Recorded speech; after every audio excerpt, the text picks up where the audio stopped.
This is Katie. And this is Patience. And we're Gummy Buddies.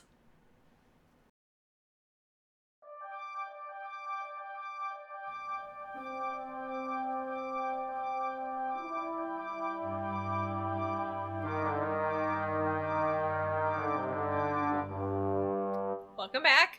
Hello. I said it first this time. I know, that's weird. It's unheard of. Unprecedented. Oh. We've had a night, you guys.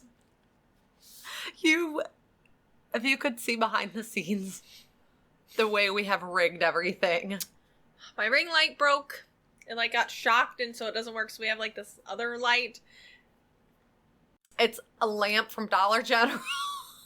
It's been a night, so bear with us. We're still going to bring you a good episode, even if you don't watch us. It's okay. Yeah, and you know feel what? awkward, Some but people it's fine. probably just listen to us anyway, so if we didn't even acknowledge it, they might never But you have known. didn't get to, if you don't watch, you don't get to see my hair is blue. It is blue. It's bluish greenish. It's like a really Jade. pretty dark teal. I love it. Yeah. So, nothing new to report from the last episode. Nothing that I can think of. I probably should have thought about that before we started recording. It's very cold today. Cold to some people. It was a high of 2 degrees today. Cold the enough high, for me. The high was -4. Oh, according to the Goog, it was 2 degrees. So, Either way, not loving it. we're bundled up. We have our blankets. Oh, I forgot. I just had to grab my blanket real quick. Yeah, nothing else to report. Yeah, and we're just gonna kind of dive in. Patience's topic might be a little longer than normal, as she gave us the hint of what it was last week. I can't wait for her to reveal it. But before we do, we're gonna start with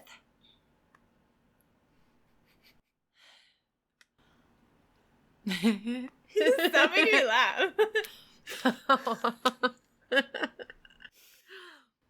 previously on Gummy Buddies. You got nothing. There were no previously on Gummy Buddies, suckers. We're diving right into the Oh no. We have not done a gummy yet. I don't want to know what's going to happen when we do. I can't English tonight. Or Spanish. Something feels off about our corner, and I don't know what it is. It's probably just the ring light being broken. Is it the aura light not on? Oh my gosh, Our we also aura? forgot our aura. Who are we? All right, you introduce your topic, and I'm going to get at least our aura going. Oh, okay. So I have a few things that I want to talk about before I get to my topic that are not like a previous. It's just kind of a update. I'm going to call them updates. Katie, I am locking your phone screen so it can't rotate. Yay. Okay, so first question on the board is, so oh my gosh, I just realized in my typing, I didn't type it out right. I put, could have the DeFranco guy, DeFeo. Last episode was about the DeFeos. Oh. I put in here to ask you a question. Do you think that it's possible that the DeFeo guy could have gotten monoxide hallucinations, and then that's why he murdered his family and it started like that? Or do you think it could have been he actually, because he was diagnosed as a psych. Your children walked away with my remote for the aura light. So, blame the kids for our aura being off. Not our aura. Maverick is obsessed with remotes. He is. Okay. Don't have children. That was my question. Honestly, that is a great question. We would have to do some research into the origins of the monoxide poisoning in general, if it had to do with a system that was in place. The hallucinations supposedly of the family, of the Lutz family, were only a couple years after the DeFeo murders. So it makes sense that the carbon monoxide poisoning would have been there previously. I don't think that's entirely out of the realm of possibility. However, it just kind of got me thinking, because I'm guessing do they do a toxology report on everybody who dies?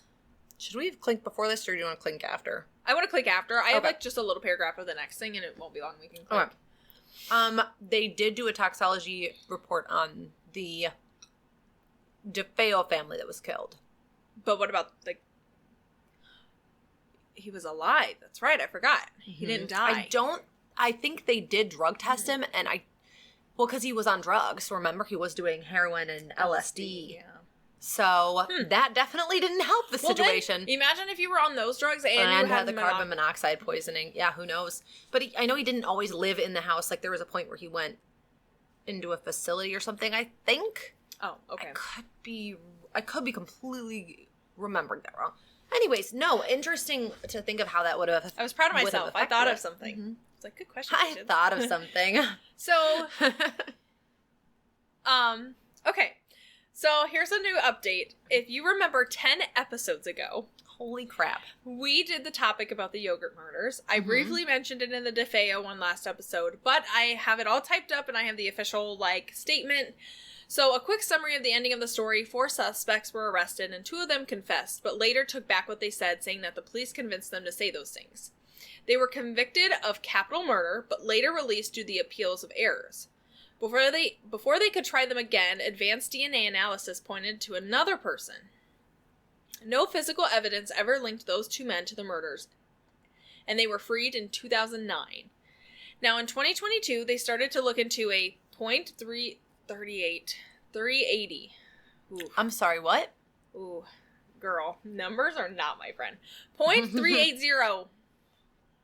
That's what I'm talking about. Like a .38 caliber? Yes.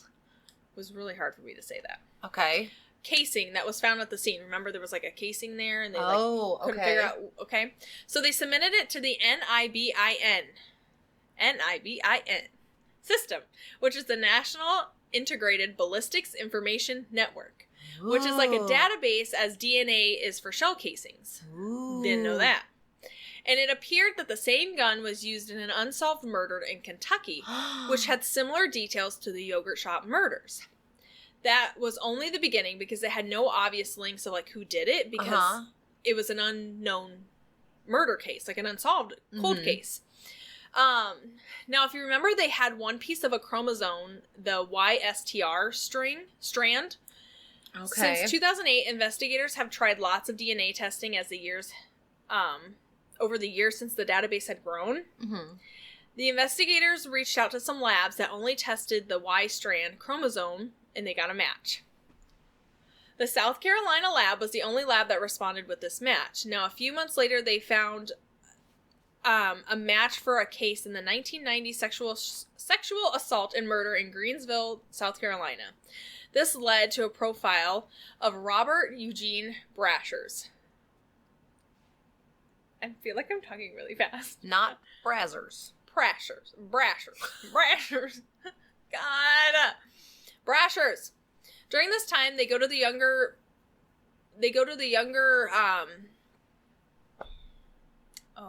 I didn't write it all the way through in my notes, sorry. They went to the youngest girl of the yogurt shop. They took, I don't know if they actually had her fingernails still, but they took the DNA samples from underneath her fingernails, okay? And they took that, and it was an exact match to Brasher's profile. Before the yogurt shop murders, Brashers had served time in prison for shooting a woman and was granted parole in 1989. The DNA also links him to multiple unsolved murders and sexual assaults across the country, which he never stood trial for because he died by suicide in 1999 after a standoff with officers. Wow, what a cop-out. But I can't believe it was solved! Whoa! And I can't believe we can give an update about one that we did. That is amazing. I'm glad to hear it was solved. It's sad that it wasn't, you didn't get justice, really, but now you know he's not out there somewhere. Yeah. Wow. Yeah. That's cool. Yeah, the ballistics DNA thing, very interesting. Very interesting. Okay. This has been such a weird night. I can't handle it. We're gonna clink. My episode is going to be longer. I have 10 pages. It's great. We're going to have a fun time. I'm going to try not to interrupt her as much as I usually do, just so she can get through it without it being, a crazy, crazy long episode. But we're doing drugs, so I don't know how well it's going to work. Okay. This is the last gummy of this jar. I have the bigger half. These ones were shaped weird. This is officially our fourth jar. Fourth. Clink. That makes me so happy to hear. We're just drug addicts. No, we're not. Give me another one.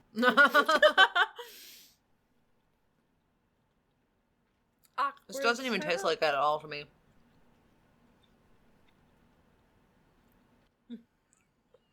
My eye is amazing. twitching. It doesn't taste like... Your one eye is like really stuck down. I don't know how you'd like it. I didn't like it, but it didn't taste like it. The shudder she just gave.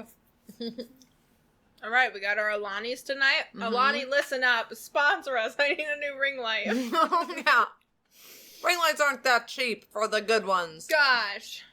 While you're at it, get us a new studio. Please. Get us a camper. We're not picky. We'll take a secondhand falling apart one. True. No, we could have everything words. No. Are you telling me? No, I had She's tapping her lips, and I was like... I had the Alani, like, stuck on the top of my lips, and it was, like, stuck because of the lip gloss. I was like, what? Okay. I am gonna... Okay, so our topic tonight, it is... What was the hint that we gave last week? It was a famous 90s unsolved murder case that, like, hit the tabloids really hard. I think that was about it. That's all the hint. Pretty much it. Yeah, you said a little. You said something that's... I'll give you a little. Little. Yeah, little. Okay. I'm not looking forward to tonight's topic. It gives me PTSD from my childhood, but yay. So we're going to talk about the John. Oof. I need a second. Now, I gotta put her on blast. Before we started this case, I said, you're gonna be respectful, and I said, you've watched all these documentaries and read all this, and I said, we are going to pronounce her name perfectly. Things happen, okay? Isn't there a podcast called Unhinged? Probably. I feel like that's what we are sometimes. We're just unhinged. You're not wrong. JonBenét Ramsey is the case that we will be talking about tonight. Did you just hear my throat? It just croaked. It is one of the, like, most popular unsolved murder mystery cases. Mm-hmm. I'm gonna break it down. We're gonna go over it. Whenever you say, I'm gonna break it down, I think, and, before we start, Katie needs to say a little introduction, a little blip that we need to put in there. We are just wanting to make it very clear here. We don't do current cases very often, because as much as we have dark humor and we're disrespectful with death and dismemberment and all sorts of horrid things. Katie. You said, Katie, you have to say the blip. Blip, blip, blip, blip. And now she's making fun of me for it. This is what I have to deal with, You were people. like, disrespectful with death. And I'm like, yeah, who likes death? And I'm like... And you're the one that's always like, show me the bodies. Where's the corpse? Yeah, so long story short, this is an active, ongoing investigation that has not been solved. We are obviously just two nobodies speculating. So, especially since we do these on gummies, we might say, it's definitely this person. It's definitely this person. We're just going to give you this little caveat right now. We don't freaking know. We don't know who did it. And the reality is that this is just like informed speculation. It's guesswork. It's educated guessing. And it's just we're not pointing the finger at anyone in specific. So don't sue us because we're talking about it. This is popular. I'm sorry. It is what it is. And that's why I try to avoid, like, current cases, because I don't want to, like, hurt or offend people. As much as we're irreverent, it's also, like, we do still try to maintain a modicum of respect. So, that being said, we're going to dive into this, especially with it being a child. It's a very sensitive topic. So I said, patience, we got to make sure people know we're not trying to act like know-it-alls with the case. This is a little girl. Our family went through horrible, horrible times. Like, we're not wanting to add to that. But it is something that everybody's talked about. It's an important true crime case. And it's an important little life to be remembered. So I'm going to try not to be like a big sap about it. And like, I don't want to cry. There's not a lot of parts in it where I talk about her. Which is really sad. But there's also not like. There's not a lot of parts where I talk about her. Just all the investigations afterwards. I did a lot more talk about the investigations, about like the pieces of evidence, and I kind of want you to piece together what you think could be real. Okay. It hurts us to focus on the child part of we're moms, so like it's a very sensitive topic when we have little kiddos that Okay. So I have in my sheet, I took it all from most of it's from two sources. I watched two different documentaries. One was on Discovery Plus and one was on Netflix. And then I did some research topics, like, about different things. There is so much, like, you don't know what's real, what's not real. Like, there's so many people who say, no, it could be this and this and this. I took anything that was said in the documentaries, I put in here to say my piece about it. I just want that to be clear. Like, I didn't take anything from newspaper articles because the media was so wild then. I don't trust anything that was in the media. Yeah, I mean, it could definitely be a better source now than it was back then. So, I just took from that, so just kind of, yeah. Okay. You can watch these. They're on Discovery Plus. I watched An American Murder Mystery, JonBenét. And then I watched Cold Case Who Killed JonBenét Ramsey on Netflix. So if you want to watch them, you can watch them. The one on Netflix just came out last year. So I will tell you, the first one I watched was from 2016. Okay. Then when I watched this 2025 one, I had an opinion in the first one, and I was like, oh, I have my idea set on, like, who I thought did it. Mm-hmm. And then I watched this other one, and I was like... The one that came out last year was a wild watch. I really, like, I didn't really have idea. An opinion, per se, but it was interesting how, like, the Netflix one definitely seemed to have a little bit more objectivity in it than anything I had seen in the past. So, yeah. I also didn't know about this case. One of my coworkers brought it up to me. I've seen her pictures before, but... Some people are young in this podcast, and those people are not Katie. Yeah. One of my patients today, we asked him if he has heard of her, and he has not either. And he's like 30, so... Okay, without further ado... Oh... I totally forgot that I wrote this verbatim, like I'm supposed to just read it. So, sorry. I'm gonna just read the ending here. I didn't want to shorten any parts or skip parts, because I believe that this is such an important case that I wanted to, like, give it my all. I really want to, like, give everything that I heard and read and everything. And I don't feel like it deserves to be shortened, so that's why we were gonna make it a longer episode. I want to start off by saying I'm going to probably have to shorten some things because I'm not going to keep repeating when I get high. So on December 26, 1996 in Boulder, Colorado, also makes me think of that song. Immediately played in my head. Had no idea that that's where this We ain't never getting older. Look at her. So the night before, they had attended a Christmas party at the White family house just a few blocks away. They claimed everything seemed normal when they arrived at their home that night. It was pretty late, like 9 o'clock. It was like 9 or 10 o'clock. John and Patsy... It's going to be one of those nights. John and Patsy stated that JonBenét fell asleep in the car. And they were planning... JonBenét. Oh, what? John and Patsy or Jean and Patsy? John and Patsy. John. There's a John, like a John.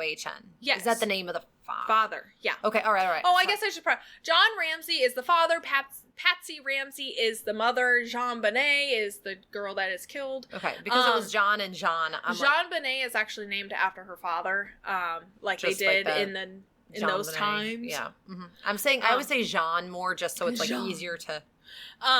So she fell asleep in the car, and they were planning their trip the next day to go to Michigan to their little cottage house so they could spend time with their they had older siblings that lived out of the house, so they were all going to meet up there.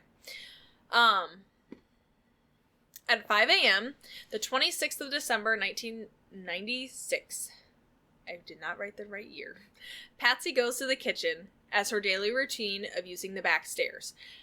And there's a note left on the bottom of the stairs stating that JonBenét had been taken for ransom. And at 5:25 a.m., Patsy calls the Boulder Police Department. I'm going to read the ransom note so you can hear it. I'm going to try really hard. Okay, let me take a little water. It's a lot. I'll take a sip of my Baja Blast. Taco Bell sponsor us. So, it starts with, Mr. Ramsey, listen carefully. We are a group of individuals that represent a small foreign fraction. We do respect your business, but not the country that it serves. And at this time, we have your daughter in our possession. She is safe and unharmed, and if you want her to see 1997, you must follow our instructions to the letter. You will withdraw $118,000 from your account. $100,000 will be in $100 bills, and the remaining $18,000 in 20 bills. Make sure that you bring an adequate size attached to the bank. When you get home, you will... Attaché. Thank you. That. I don't know what that is. It's like a briefcase. I love you. Thank you. That to the bank.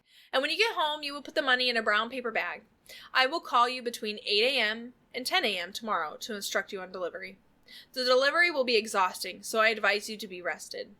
If we monitor you getting the money early, we might call you early to arrange an earlier delivery of the money, and hence an earlier pickup of your daughter. Any deviation of my instructions will result in the immediate execution of your daughter. You will also be denied her remains for proper burial. The two gentlemen watching over your daughter do not particularly like you, so I advise you not to provoke them. Speaking to anyone about your situation, such as police, FBI, etc., will result in your daughter being beheaded. If we catch you talking to a stray dog, she dies. If you alert the bank authorities, she dies. If the money is in any way marked or tampered with, she dies. You will be scanned for electronic devices, and if any are found, she dies. You can try to deceive us, but be warned that we are familiar with law enforcement, countermeasures, and tactics. You stand a 99% chance of killing your daughter if you try to outsmart us. Follow your instructions, and you will stand a 100% chance of getting her back. You and your family are under constant scrutiny, as well as the authorities. Don't try to grow a brain, John. You are not the only fat cat around, so don't think that the killing will be difficult. Don't underestimate us, John. Use that good southern common sense of yours. It is up to you now, John. Victory, SBTC. Whew. It's a long note. Mm-hmm. Very long note. So. There's so many things that just race through my mind listening to that. It's crazy. Why would it be like, be sure to be well rested because you're going to have to get up early? Like, what actual kidnapper would say something like that? Like, that's so wordy for a ransom note. Yeah. And very superfluous and, like, trying to sound pompous and impressive. So I would love to compare it to other ransom notes and see, like, how they're normally worded. I was going to. Totally forgot. So once Patsy read the note, she yelled for John, ran up the stairs to JonBenét's bedroom, and they remember putting her in bed last night. After around 9:30. Oh, I can zoom in. Sorry. Patsy stated that she only read like the first beginning few sentences of the ransom note till it gets to the part where it talks about we have your daughter. She like just dropped it. She like ran upstairs, went into her bedroom, see that she was there, and then she went and checked on Burke. Burke is the 9-year-old brother that is in the story. We'll get to him. And that's all she claims she read. And then John stated he was in the bathroom shaving and getting ready when he heard her scream. Patsy, so then roughly after that, John stated, Patsy, call the police, let's do that. And then John went down, because she left the ransom note on the stairs. And then he goes down the stairs. He actually, like, doesn't touch the ransom note. He just, like, crouches down on the floor to, like, read it. Mm-hmm. And then by that time, the police were already called. So if you kind of, like, question why, like, why would you call even though it says not to call? I mean, if I read a ransom note... Why would you leave a ransom note on the stairs and not, like, slide it under their bedroom door or anywhere, leave it anywhere else? The stairs is really weird. I need to situate. The house is 7,240 square feet. So it's 5 bedrooms, 5.5 bath. Yeah, it's like a small mansion. Huge. Look at the floor plans. I did. Whoa. Yeah. I'm so shocked. And they didn't search the whole place before calling the police. I'm gonna I put a little, like, blippet in here of, like, my own 2 cents. So in my own opinion, even after I found the ransom note, okay, and I only did read the first few sentences, I still would have searched the whole house. Like, my kids, like, hide in the strangest places, okay, and she's 6. If it was fabricated or something, I feel like I would just want to look at the whole house. I would definitely, like, want to. I would just be, I don't know. I feel like I would be in such a frantic mode to try to find my child. I would just be, like, throwing stuff and making sure she wasn't actually there. Yeah. I don't know. That's something that I put in there. My own sense as a mother. Yeah. Maybe it would be different. Then again, like, if like something happened to my child and they were not in the main areas, like, I would be worried that wasting even just a couple minutes doing that search would prevent me from getting what I need to get my kid too, like, on the flip side of it. So I can see panic looking, but also, like, immediately jumping into other forms of help. Yeah. And okay, so as the police are arriving, Patsy had already started calling friends to come to the house to console them in their time of need, to kind of ask them to come, like, help them, because if it was a kidnapping, they were going to go out looking for her. Mm-hmm. So there's friends already coming in and out of this house. Okay? Crime scene completely ruined. So it's just ruined. Great start to the investigation. So frustrating. So the Boulder Police Department did not have much experience in kidnappings or homicides. They would only have 1 to 2 cases in the year. They stated that there were only 5 days left in the year, and hers was the first one for the year. This case is very big and detailed and has lots of twists, so we are going to just dissect each section piece by piece. Okay. Okay. Before we continue, the ransom note. The ransom note was written on one of the notepads at Patsy's stationery, like, desk, or, like, it was in with all her stationery things. The police stated that they were able to identify the pen that was used, that was also part of Patsy's stationery set. Can I just put a quick little 2 cents thing in? If you're a kidnapper and you're going to somebody else's house, what are the odds that you wouldn't just bring a pre-made ransom note? Who in the world would take extra time to be in the home writing it out on that person's stationery? Just think about it. Just food for thought. Sorry, you might have been about to say that, but yeah. In one of the things I watched, they showed the notepad, and the paper that was on top was the one that was used for the ransom notes. Underneath it was her grocery list. Crazy. I think, didn't they also find, like, version? There's another one, yeah. Investigators hired a handwriting expert to do comparisons to the family member, friends, among other suspects. So everybody had to submit handwriting samples. Mm-hmm. The notepad in detail had a page behind it. On the top sheet was the grocery list, and what behind it seemed to be Mr. and Mrs. with a straight line down that seemed to resemble the beginning of an R. So, someone started writing Mr. and Mrs. blank. Mm-hmm. They believe it to be Ramsey.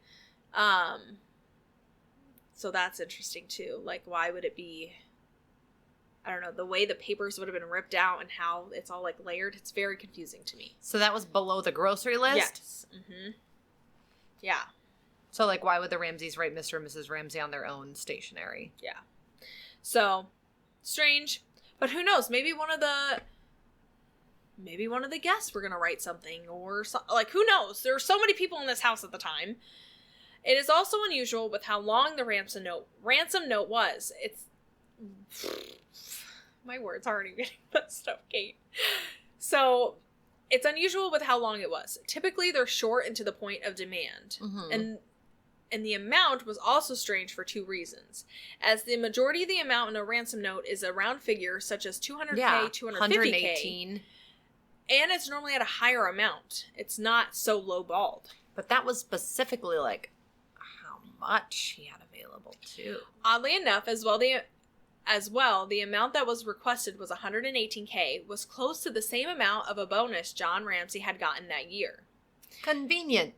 Now, it could have been someone who knows him and about his bonus, but it could also be intruders who have been snooping around his office. Like, there's so many people. They're so popular. Who knows, like, who's been in that house? Like, I feel like they're very popular people. They're rich. So, okay. The handwriting expert. There were two that were commented about the handwriting style. Mm-hmm. And each had different opinions on how the letters were written. In one source, in the 2016 documentary that I watched, I'm not sure if she was an expert or not, but she stated that the handwriting was similar to Patsy. But they afterwards became very unique to that person's original style of handwriting. So basically, she stated that the beginning looked a lot like Patsy's handwriting, and then as it went on and on and on, it kind of brought out the true form of somebody's handwriting. Like, they were writing it to be meticulous at first, and then they didn't know how to end it, and so they're like writing it even faster, and it kind of brings out their own handwriting. So This is what this lady states that she believes happened. Okay, I know there's a lot of talk that people believe that Patsy wrote the ransom note. And there's a lot of pictures online that show her handwriting samples next to letters that were in the ransom note. Like, they're like side by side. But when I looked at it, I don't have my phone to show you I was going to show you some to see what you thought, but okay. I personally don't think that they look alike. I think they look just kind of like common letters. There's certain ones that they're like, oh, this G actually kind of looks like an 8. But it's only at the first beginning part of the letter. If you look at, like, as it goes on, it doesn't look like that 8 anymore. It kind of just looks like a normal G, just a little more squiggled.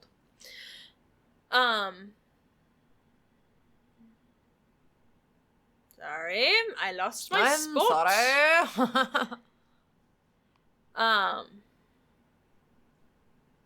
Am I allowed to do the I believe thing? You're allowed to believe whatever you want to believe. I'm a believer. Do you know that? I'm thinking of Shrek. My God. If I tried, yeah.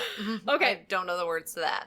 So, at first glance, I was on the train that she was the one that wrote it, and I was like, oh, it's her notepad, her pen, it's similar. Like, the A was very similar or whatever. But after looking at it longer, it just seemed different. It felt different. It just did not, like, match up. Like, I, like, stared at this thing for so long to be like, okay, does it's the Voynich manuscripts all over again. And I was like, okay. So, I believe that somebody wrote the letter. Being probed. I believe whoever wrote the letter wanted it to look like Patsy did it and used some of her similar writings at the beginning, but then later went on and realized, like, started writing their true handwriting. See, and I have to disagree with that theory because if they're smart enough to attempt to mimic her handwriting, why would they not be smart enough to steal a sample and do it in their own place instead of risk getting caught? Like, not only are you not going to really go in somebody else's house and write a ransom note in their own house, but you're also not going to take the time to try and tweak the handwriting to match somebody else's while you're there. Like, that takes double or triple the amount of time. Like, have you ever forged your dad's signature on a permission slip for a school thing because you forgot to ask him to sign it? You needed to turn it in the next day? Because I sure have. And I can't tell you how long it took me to forge his signature because I wanted to get it just right. Just my dad's signature, let alone a whole ransom note for a premeditated crime. That is why I kind of don't believe that theory. Okay. And the last puzzling topic of the ransom note to me was the signature SBTC. In both documentaries I watched, neither of them made comments about the organization that this could be or what it could stand for. So after reading some Reddit posts, apparently this is like a big topic that people like went down a path of who it could be. A few theories were the South Boulder Terrorist Council, and one person said that they thought it stood for She's Behind the Cellar, which is where she was found, and more than one person put Saved by the Cross. The Saved by the Cross thing is actually like it's some organization that actually like murdered people or something, and they claimed like that they were like saving affiliated thing. Not sure. It's previously something for another on Gummy time. Buddies. Because I think it was like it's not a vigilante, but like a thing where they think they're doing good for God, and they're like going around and saving these people with the cross, and they kill people. Like, do you know what I'm saying? Kind of like like the Waco cult thing, but there was like an organization that kind of did that. Like they thought they were doing the good for God. I think that's what it was. Religious fanatics. Something like that. Okay. So that was like a really popular one. I don't know why it took me so long to remember that word. I'm like, oh, there's a word. Okay, so just a few things about the ransom note to take into consideration, like when I'm talking about it. I said everyone needs to be neutral, like we don't know who did it. And I said we can't assume it to be someone and try to find evidence to pinpoint that one person and like make the evidence confirmation bias. So I feel like that's something that happened a lot in this case. I feel like they just wanted to pinpoint it on one person, and they were like, okay, well, this obviously makes sense because this and this and this. Nowhere in my topic I do that. I just will state the facts. Alrighty, continuing the story. I'm so proud of myself for putting those in. Now, did you know that was what confirmation bias is? No. Yeah, you just described it perfectly, though. Yeah, when you try to tweak the facts to fit what you believe is true. Mm-hmm. It just ticks me off because I feel like that's what this whole case started off as, and it makes me sad because I feel like I think the police are lots of them do that, unfortunately. The Boulder Police Department did admit that they did not have a good handle on containing the crime scene. Now, in the letter that the alleged kidnapper stated that they would call between 8 a.m. and 10 a.m. During this time, the police officers swept the house looking for clues and different things, along with taking photographs and videos. I watched videos of them going down the back stairs, and them going into different places. It was very interesting. The Boulder Police Department just roughly looked through the house, but not thoroughly. I'm going to say this so much. The Boulder Police Department had a meeting with the FBI, and they needed to leave the residence.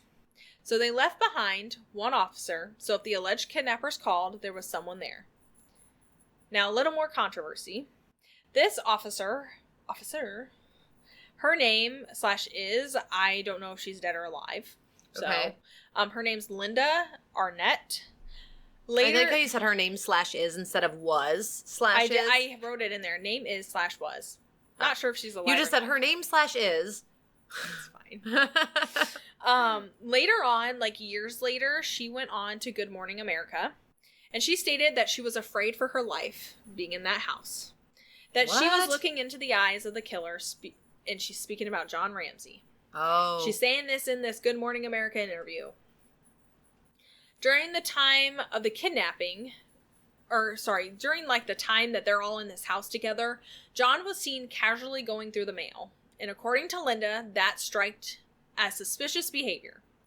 But John commented on it and stated he was searching through the mail to see if there's any other sort of letters. Yeah. Because they just had gotten pulled out of the mailbox and they were trying to see if there was anything else. Yeah. And I'm and honestly, even if he was, people normally do normal things during situations like this.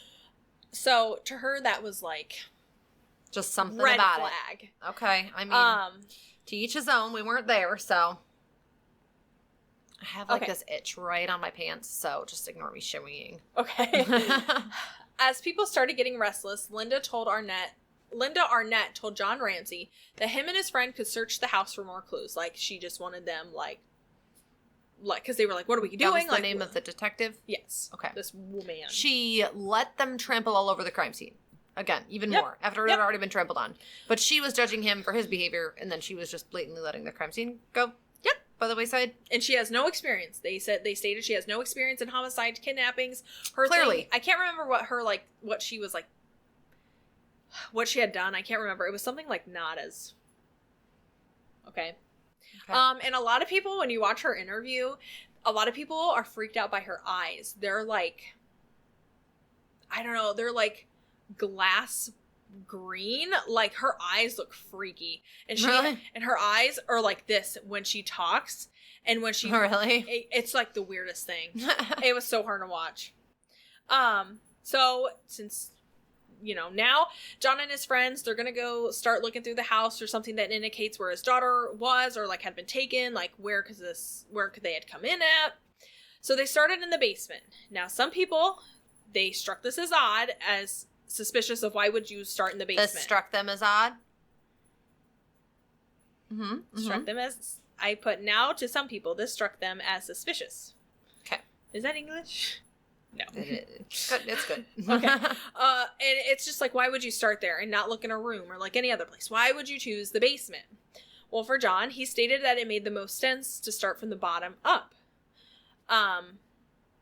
Which I kind of see that. Yeah. I would start in any place that I could start. Depending on, like, if there was a playroom or something down there, too. Now, in the basement, they had a room that held Burke, the 9-year-old brother's train set. It was like an electric train set that was on this giant table, and some other, like, miscellaneous things in this room. And it is noted that the window on the far side of the room was broken. And John did state that he was the one who broke it last summer when he lost his keys to the house and he had to get in. He stated that it must have never gotten fixed and that it just... Imagine having a freaking whole... I was going to say hole. And then it was messing with my brain because I like just hit a level 1.5 or something. And I was like, WHOLE. Okay, that's what I was trying to say.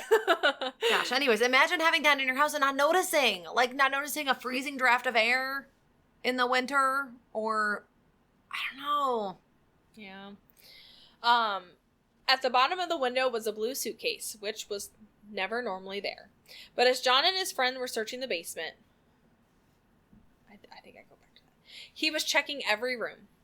And he went to the wine cellar, which didn't have wine in it. It was just used as a storage room. And there, underneath the white blanket, was JonBenét.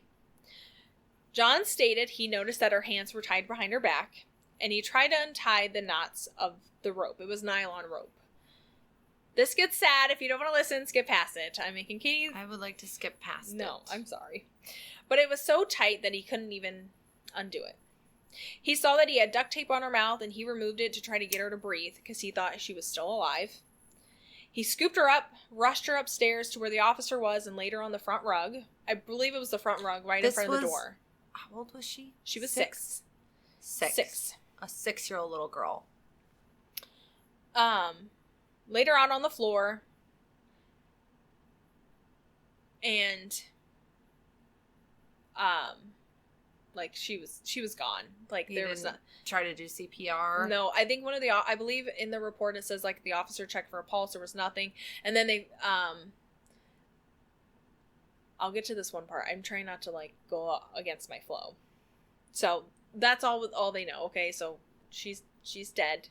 I believe they noticed she had a skull fracture on her head from being hit with a blunt object. I do believe that they noticed that, but in the end, they saw that she was dead. They didn't try to perform any life-saving measures.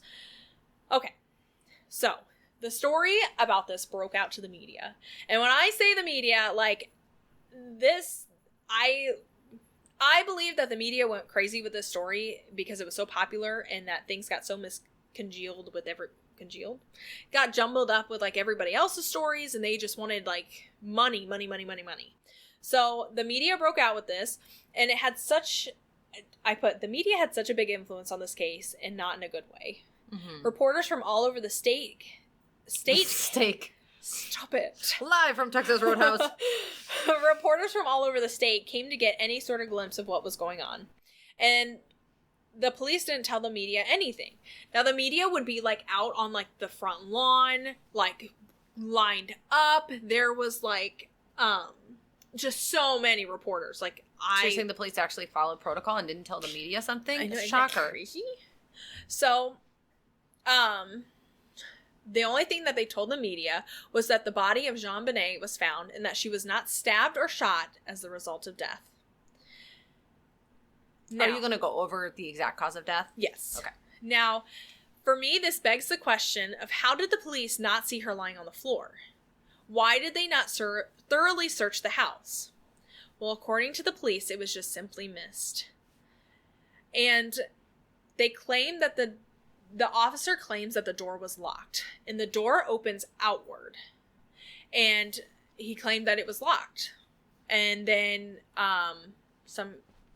somehow John was able to get in there. So And then in one part, it states that the house was so big, like they didn't know how many rooms there was. Obviously, they're not familiar with the house. But then at that point, I would have been like, why wouldn't you ask them and be like, can you show me around the house? Can you show me like all the places? And like, I feel like there could have been But lots then again, of things. like, I can also see in good faith, if the parents are truly panicking, if they're innocent and they're freaking out, I can see the pressure on the police to focus on getting the kid back that obviously wouldn't be in the house. Like, you would never anticipate a child would be hiding in the house somewhere when it's blatantly fingered that the child was kidnapped and is elsewhere. So, like, I can see, like, oh, why didn't you look? Why didn't you do this? But I can also see how it got forgotten because there's been times where my kid went missing and I looked everywhere and I could have overlooked him in a closet somewhere. Like, not that my kid goes missing all the time, but like, you know, when you have a toddler, you just know. Sometimes they wander off and they want to hide somewhere and they want to play hide and seek. And it's like that panic, I immediately start going and running outside to look to see if they're not in the house. So,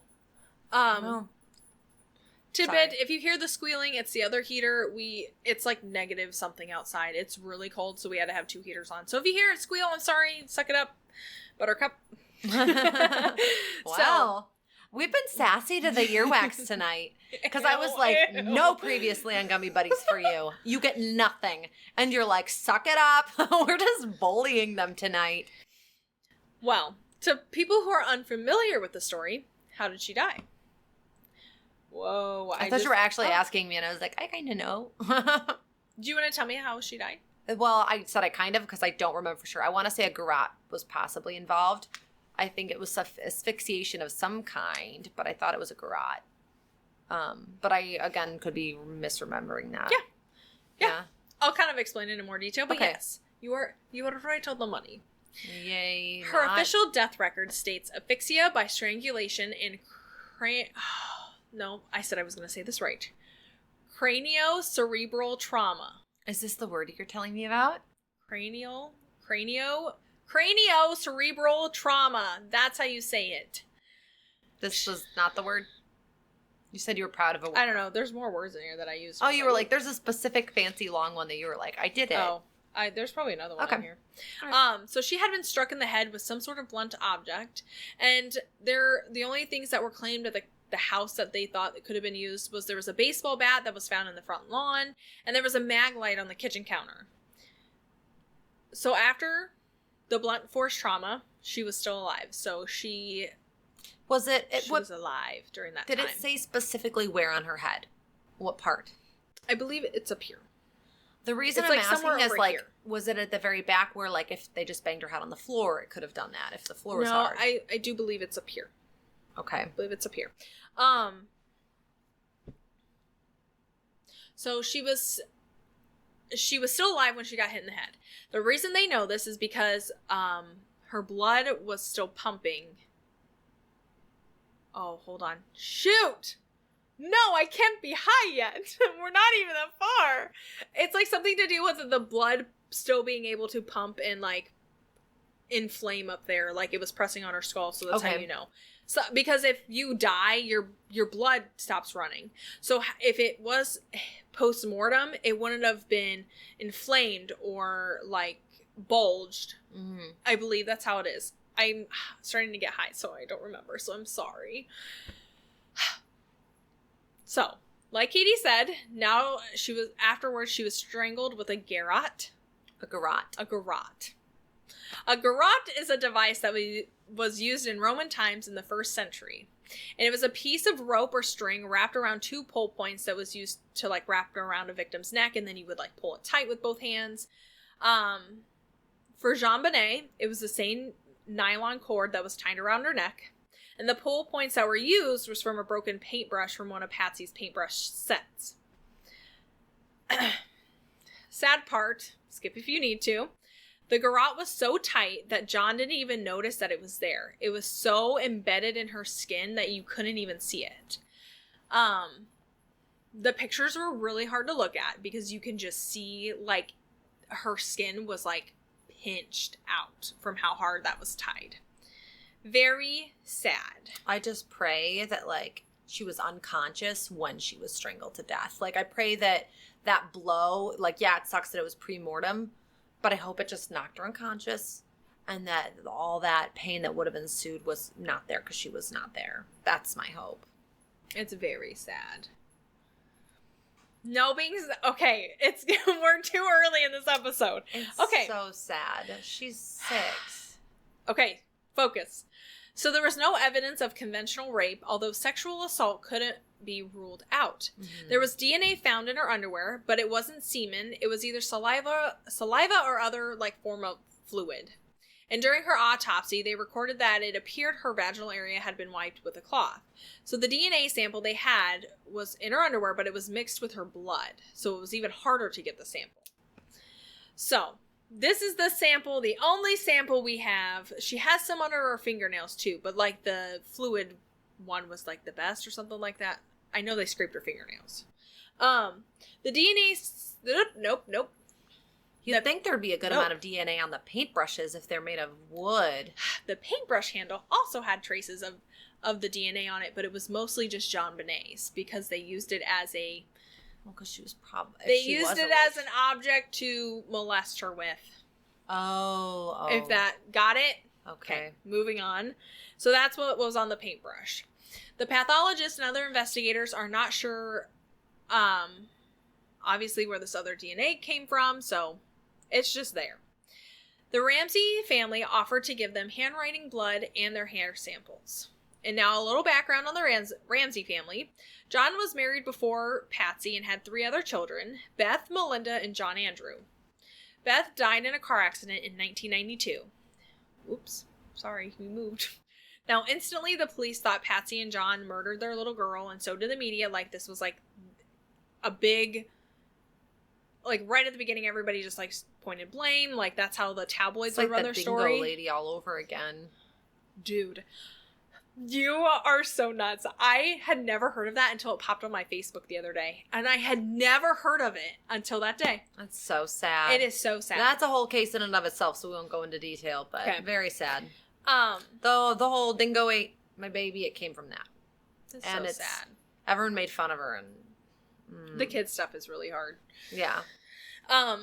Okay, so once the media got a hold of the sexual assault that it was somehow involved, like, they ran with it. They ran with the idea that John was the one who did it. So the tabloids ran a title that stated that even Beth was sexually assaulted by him. Melinda would tell the media that he never did those things towards them and that he was just a caring and loving father. And the pediatrician of JonBenét's even stated there were no signs of sexual assault, and if there was, he would have lost his license. Mm-hmm. And that was something he wasn't wanting to risk, obviously. But it's just very sad that John's first daughter died in a car accident, and then the tabloids are like, oh, he sexually assaulted her too. And then they brought it in on like, oh, and that's how JonBenét was getting sexually assaulted. That, like, kills me. If this man is completely so innocent, sad. And losing one child is horrific, let alone losing 2. It's so sad. Just breaks my heart. Like, I couldn't... Thinking as, like, a parent standpoint, if, like, one of my kids died and someone blamed me for their murder, and then they were like, oh, well, you abused the other one, I would, like, lose my mind. Yeah, 100%. Because it's just crazy. It's just crazy. So, circling back to the investigation, now the Boulder Police Department wanted to interview John and Patsy Ramsey. John ran a $1 billion company that had this deal with technology, so technology was really booming. They had, like, it was making a lot of money. So one day he got a call from another employee or, like, one of his understaff, like, the under people above him, stating that they had heard that the police were accusing them of murdering their daughter. So they needed to get a defense attorney, and that's what they did. They got counsel, they got a defense attorney. Mm. I feel like if I was in their shoes and someone was blaming me for my child's murder, I would get a defense lawyer, and I would just be like... I don't think that in end of itself is suspicious at all. And a lot of people do. Especially since they provided DNA and stuff right away without even... Like... You can actually read the whole report online. Mm-hmm. Literally the beginning of the report states that they are in... like, they're willing to give anything. Like, it literally says it in the report, that they're still willing to cooperate and do anything. Mm-hmm. The only thing they didn't do was this interview.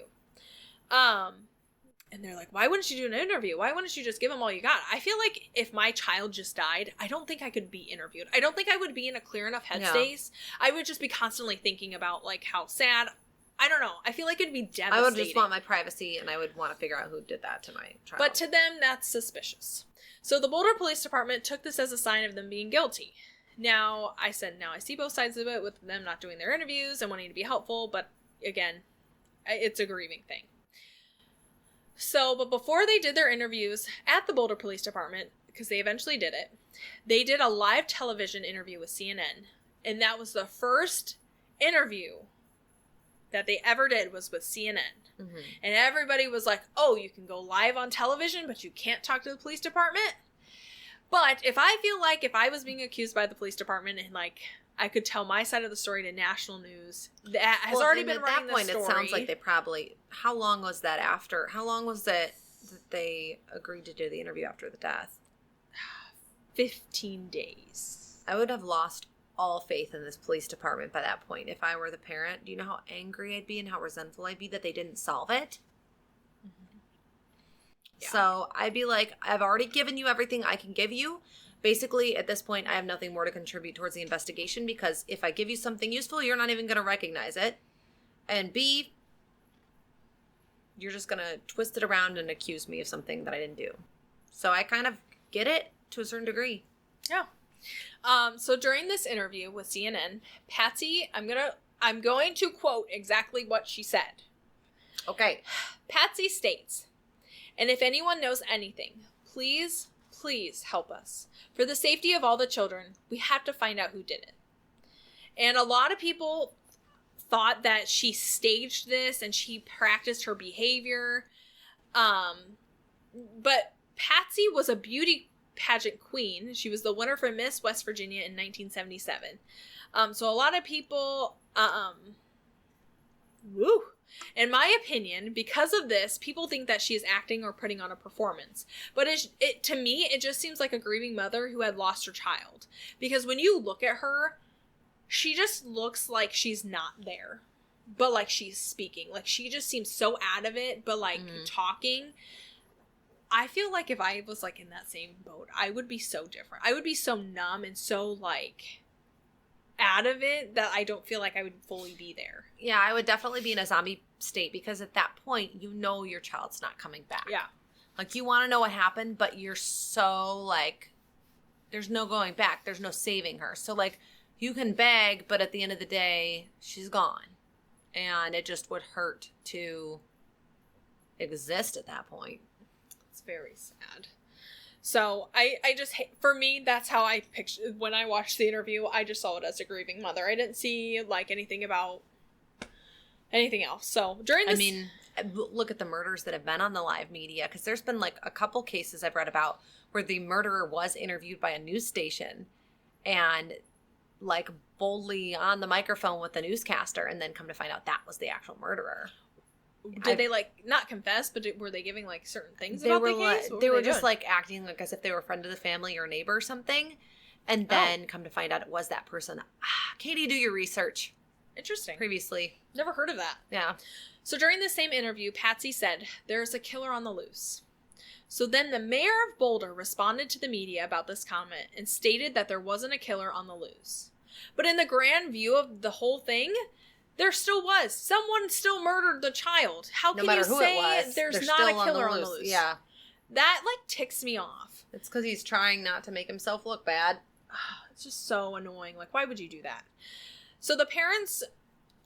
Okay, I put in here, sorry. Because nobody was being charged with the murder. Like, nobody was, like, under arrest. Nothing like that. So, okay, so during the interview, a lot of people noticed that she seemed to be under the influence. She would slur her words, and she would have, like, droopy eyes. She was on so much Xanax, though, I bet.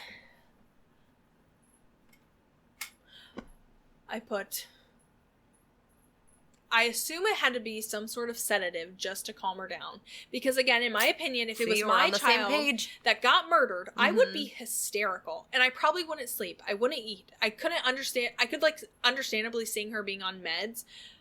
But some people make it seem like it's an admission of guilt. Or paint her in a bad light you can't judge the behavior afterwards as evidence that somebody did it. Because you just cannot predict how many times we got to say... It's okay. How many times we have to say, you just don't know what you would do in that situation. You don't. And if she had to be on sedatives, put me on them too. Like, I think I would Sometimes I want to put patients on sedatives. That's that really upsets me. It makes me really sad. And mental health wasn't such a big thing back then, I think, then either. Like, it wasn't as much as it is now. So maybe a lot of people were like, oh, that's weird. You can't grieve normally or something. Like, but to me, I think she just needed something to help. So yes. I'm almost halfway there. I'm kind of shocked. Living on a prayer. Now, when they found her body, they were still going to leave for Michigan, but then they decided against it. And some people thought that was an admission of guilt, when in reality, they were going to go back to see their other children and, like, grieve as a family. Like, that's why they still were going to go to Michigan. But then it got out that, like, not that they didn't care, but it, like, seemed guilty. So their defense attorney, like, told them just to stay around. Mm-hmm. As far as JonBenét's funeral, she was buried in Atlanta, Georgia, next to her half-sister Elizabeth. And some tabloids stated that John himself... Wait, so the Boulder was just a vacation home? No, they used to live in Atlanta. They had a house there.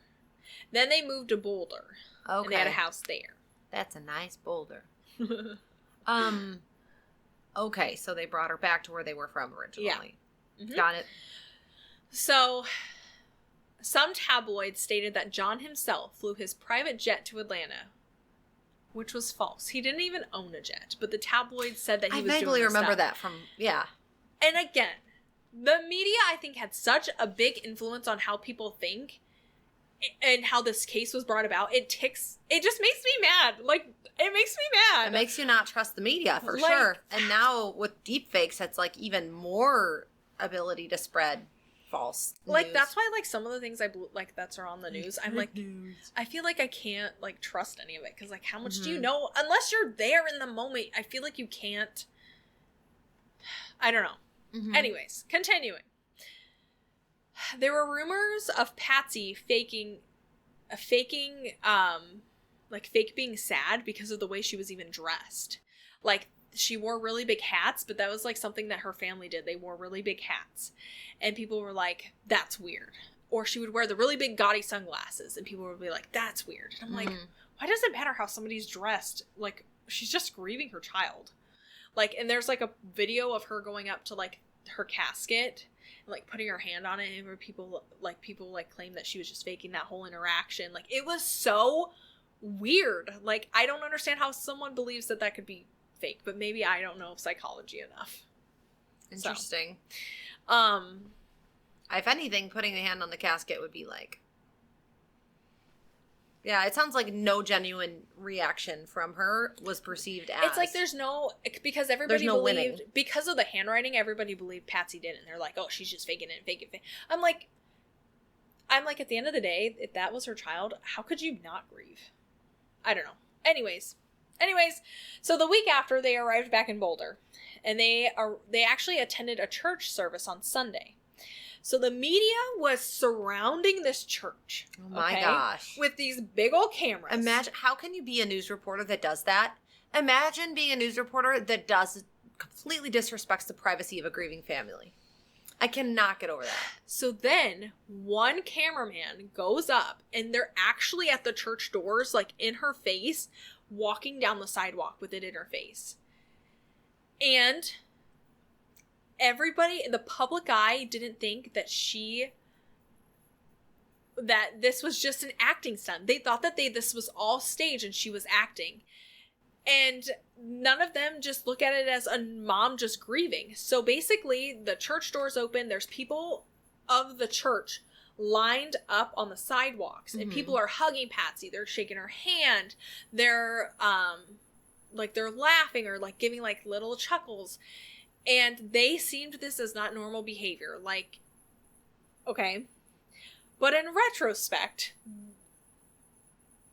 when in reality, the minister of the church just wanted to show them that they had their support, and that's why people were lined up on the sidewalk. He just wanted them to know that there's people there to support them, and that they're not alone.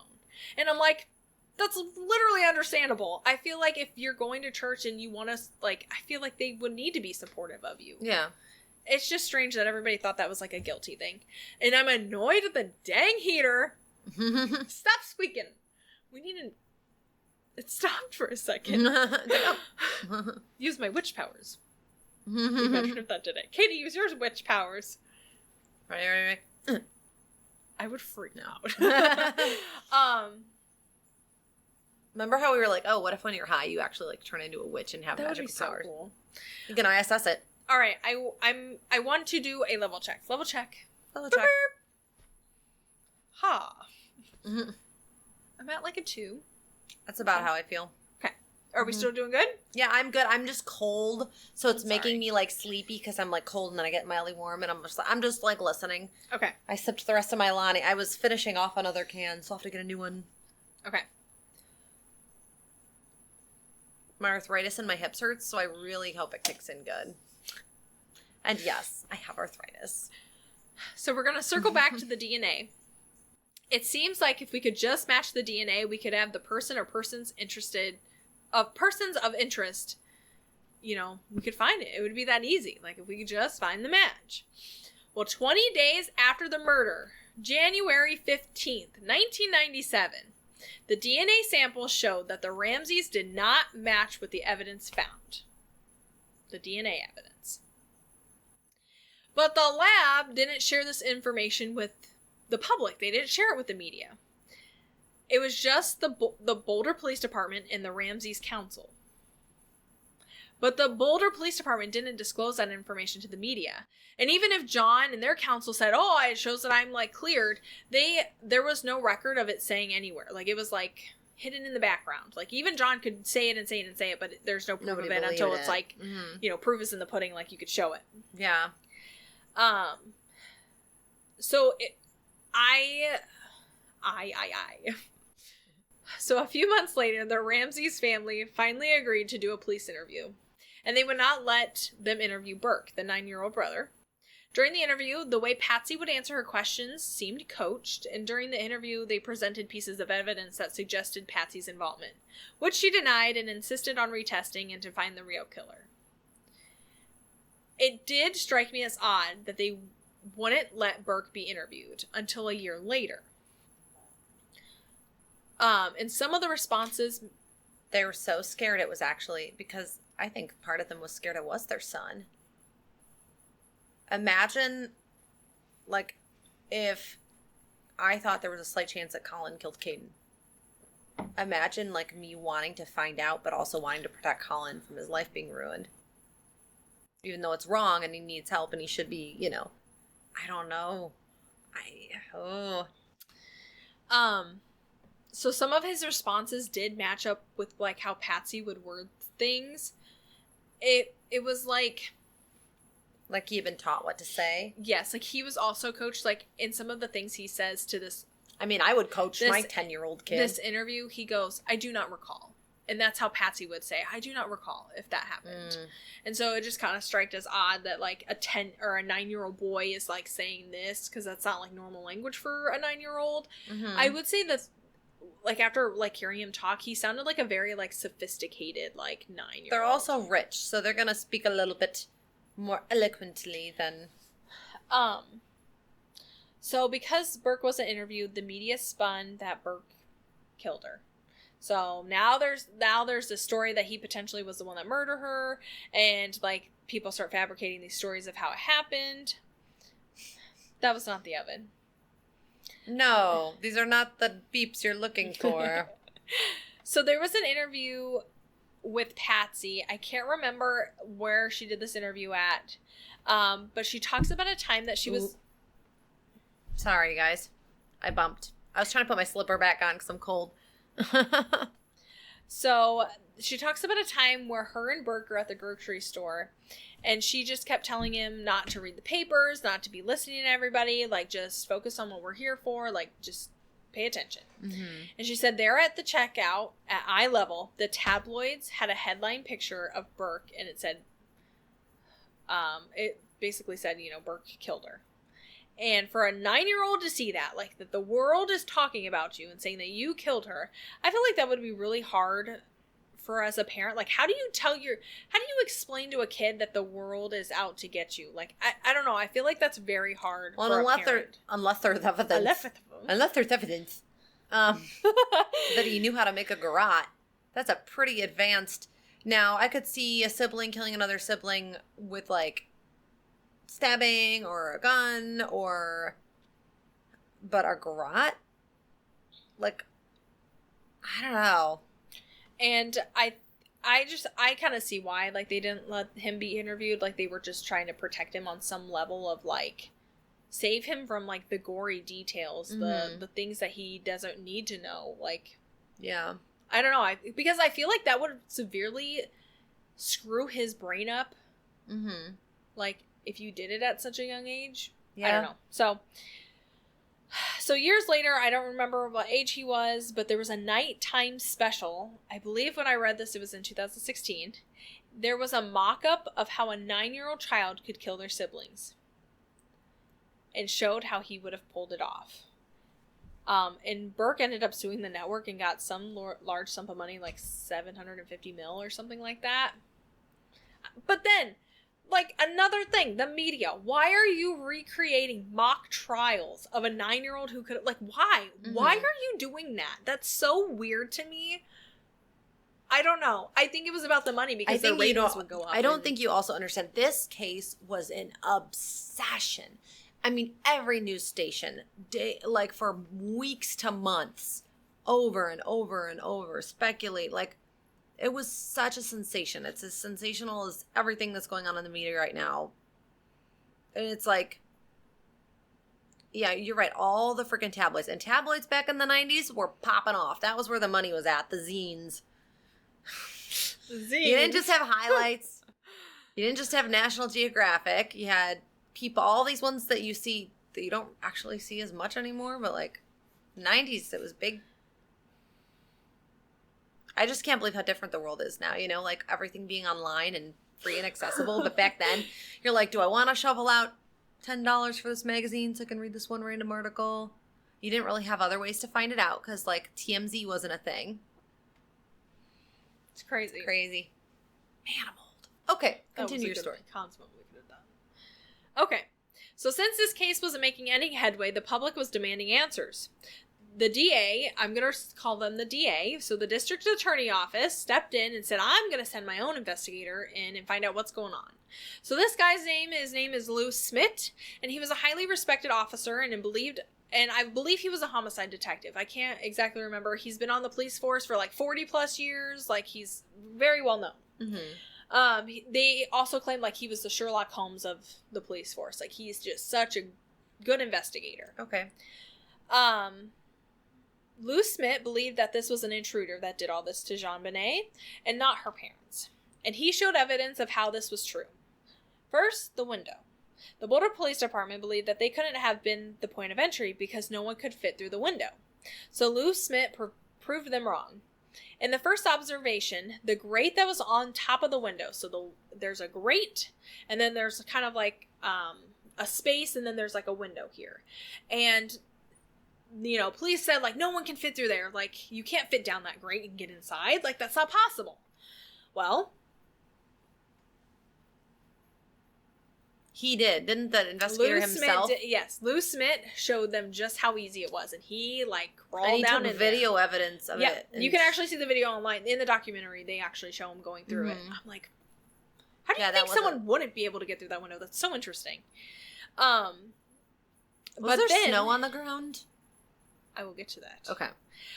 So also the foliage that was growing around. That was like going around this grate, it was disturbed because when it was growing on top of this grate. So kind of like a vine-ish kind of weed. Not appreciated here. It's fine. And when they pulled it up and then they went and set it back down, they actually set it back down on the foliage. So it wasn't like it looked natural growth. It was like disturbed. Okay. Now, okay, so circling back, do you remember the blue suitcase that was under the window? Okay. Well, John Ramsey stated it wouldn't have been there, and it's out of the ordinary for where it's at. he has housekeepers. Those housekeepers put those suitcases back all the time. And he also claimed that they didn't own a blue suitcase. Like, this wasn't a part of their stuff. Lou Smith stated that the top of the suitcase had a partial footprint of the dirt on the top, and a piece of glass that was about a pea size, just sitting there on top. So he took a cemented print of the footprint and traced it. I believe he traced it back to a high-tech boot. There was some sort of print on it, okay? I'm going to say high-tech because we will use that word again. A few different theories of this suitcase, have come up. The one theory that sticks out the most to me is the person who came in to abduct JonBenét, brought the suitcase to put her in it. And it is believed that she was going to be put in it, lifted through the window, but whoever did it couldn't do it because she was too heavy in the suitcase. I have a random question. Was the brother a full blood brother? Yes. Okay. I don't So, in every part that I went looking for, I'm having a brain fart. I'm not judging because I went up the level to a 3, so... The Boulder Police Department didn't fingerprint the window, the grate, or the suitcase. I don't think they did any of that. And I'm like, but then you had all these people touching everything. Like, maybe it was because everything was so disturbed. But I'm like, in no place that I found, they mentioned that they printed those things. I'm like, why would you not? Dude. Very confusing. Okay, so I will tell you right now, I am so thankful that sober patients put in these nice flow state words to really transition. And I like that I read this to just read it out loud. I'm getting so high. It's nuts. The screen, the letters, it's like I'm developing dyslexia. It's so verbal weird. And mental. It's nuts. Okay. Pecans? No. Oh. So it all goes back to not containing the crime scene. I don't get it. I don't understand that either. I feel like as a base officer knowledge is if you're in a crime scene, don't disturb it. I feel like that was common knowledge even for 1996. Yeah. It's not like we're talking about the 40s, where they're tromping around not knowing about DNA and stuff. Takes me off. Don't ask me why I picked the 40s. Just bullying them. So even though Lou lacked identifiable fingerprints, that was the word and I messed it up. Oh, no. No, it's this one. It's this one. Oh. It suggested meticulousness by the perpetrator or cleaning by the police. Is that how you say it? Meticulousness? Yes. Yes. I'm going to make it a goal to use one big word in each episode. I'll be so proud of you. Yay. I'm actually really happy.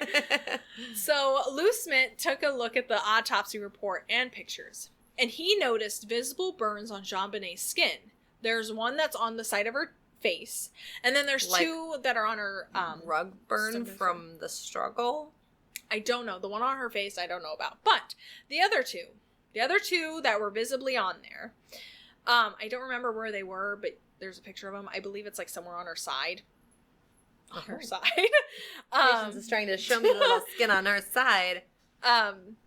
So these same markings are consistent with a stun gun.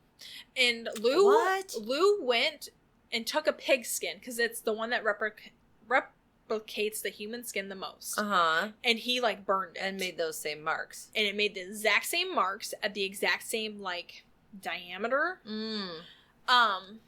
Wow. And he actually traced it all the way back to being a air taser. The specific brand. What kills because me of how is it's angled or something. was there no way to track those purchases back then? Because you can't sell that many. But none of the Boulder Police Department made any comments about the stun gun, and it was just they were dismissing it as a thought. There were later on, they start to say, oh yeah, it was used, but I don't know. There was nothing about it until Lou said something. I just had a really high thought. Okay. What if in the future, somebody that's an investigator on the case, what if there's a cop that's obsessed with this case? All right? This is really stupid and cocky of me about it. What if he's listening to us? What if... Katie, finish your thought. Picture a detective that's on the case, listening and watching all the podcasts relevant to his case, because he has an obsession with it. He doesn't want to let it go. He wants to know who it is. And what if just something some random normal person says, like us, clicks with him and gives him an idea to explore a venue that he's never investigated before? Oh, that would be so cool. And he solves the case because of it. Like, what if nobody has, like, really looked into how many people bought those tasers, and he just listened and was like, you know what? Maybe we haven't looked at that, and went back and did it. What if, like, that actually triggers a resolution somehow? That'd be so cool. That would be cool. Sorry, are you okay? Yeah, my TMJ's been acting up and it hurts. It's where it, like, pops out of place. I hate it. It just did it and did not feel good. Ouch. So Lou also found a rope in the guest bedroom that didn't belong to the Ramseys. It was like when you think of a rope, it's like the brown, thick rope. Okay. Okay. Lou believes that the kidnappers brought it in and they forgot about it. And so I was like, oh, this thick ass rope, like what? You said an extra bedroom or in a guest bedroom. A guest bedroom. It was actually like across the hall from JonBenét. Did they find any evidence in her bedroom at all? Nope. Wild that there would be no evidence left in that whole bedroom. Or no DNA. Like, what did they fingerprint DNA in her bedroom, too? Because... So, and I was like, why this rope? Well, I kind of was like, you know what? I believe that the kidnappers could have brought that in. And then maybe they realized she was just so tiny, so they couldn't use that big of rope. So that's why they got nylon rope. Because why would you bring two ropes in? Why? Why would there be two ropes? My thought was just to tie her around her, like, outer... Like, if they were going to tie her arms to her sides and tie her legs shut. If they weren't using it to, like, strangle her with, and they were just using it to, like, tie her mummy style, I could see using a big rope for that. Or if they, for whatever reason, were trying to, like, hoist her out of a window and down below, they could use that as, like, a sling to lower her out of a window. I never thought about that. Interesting. The rope thing. The rope thing just was, like, confusing to me. Mm-hmm. I don't like the way that rope feels. Even before I had to grow new skin on my hands, I always felt like that rope is extra pokey. Like, I always feel like I'm going to get a sliver if I touch it, you know? You know what I'm saying? I don't like it. And nowhere in any of this, they mentioned that they ran the DNA on the rope. There was no one that ran... That's, like, an item that I'd be like, this is suspicious. Let's run and see if there's any... Yeah, what if there was, like, dog hairs? If they looked at it under a microscope, what if there's, like, dog hairs in the rope or something from a specific breed of a neighbor's dog or something? So, okay. So another piece of evidence that got blown up was when the police interviewed the inner circle of the friends of the Ramseys. These friends stated... I just thought of another high idea. I have to say it before I forget. What if an investigator has, like... What if it's a new protocol where, like, for every cold case investigator, you write out a list of every single item that was punched in. And then you just make a simple checklist of, have we DNA tested it? Have we blacklight tested it? Have we fingerprinted it? And, like, is there a protocol already in a police system where they have, like, a specific checklist, like just a to-do list for every cold case? First, I want you to make a list of every single thing that we could possibly DNA test. The body, this shirt, these pants. And then they have to go through and, okay, I've checked it for evidence here. I've checked it for evidence here. I've checked it for evidence here. Like, is that a thing? I'm pretty sure. If it's not a thing, somebody that's a cop chime in, like, or knows anything about this. Like, what are the protocols? When you open up a cold case, is there a standard practice of, we do A, B, and C? And are those evidence checks, like, genuine, like, okay, mark it off your list. Don't just, like, it's got to be organized. We can't let these things fall through the cracks. Like, how do they make sure that doesn't happen? I'm sorry. I'm just really curious. Okay. I believe there is something, but that's a good...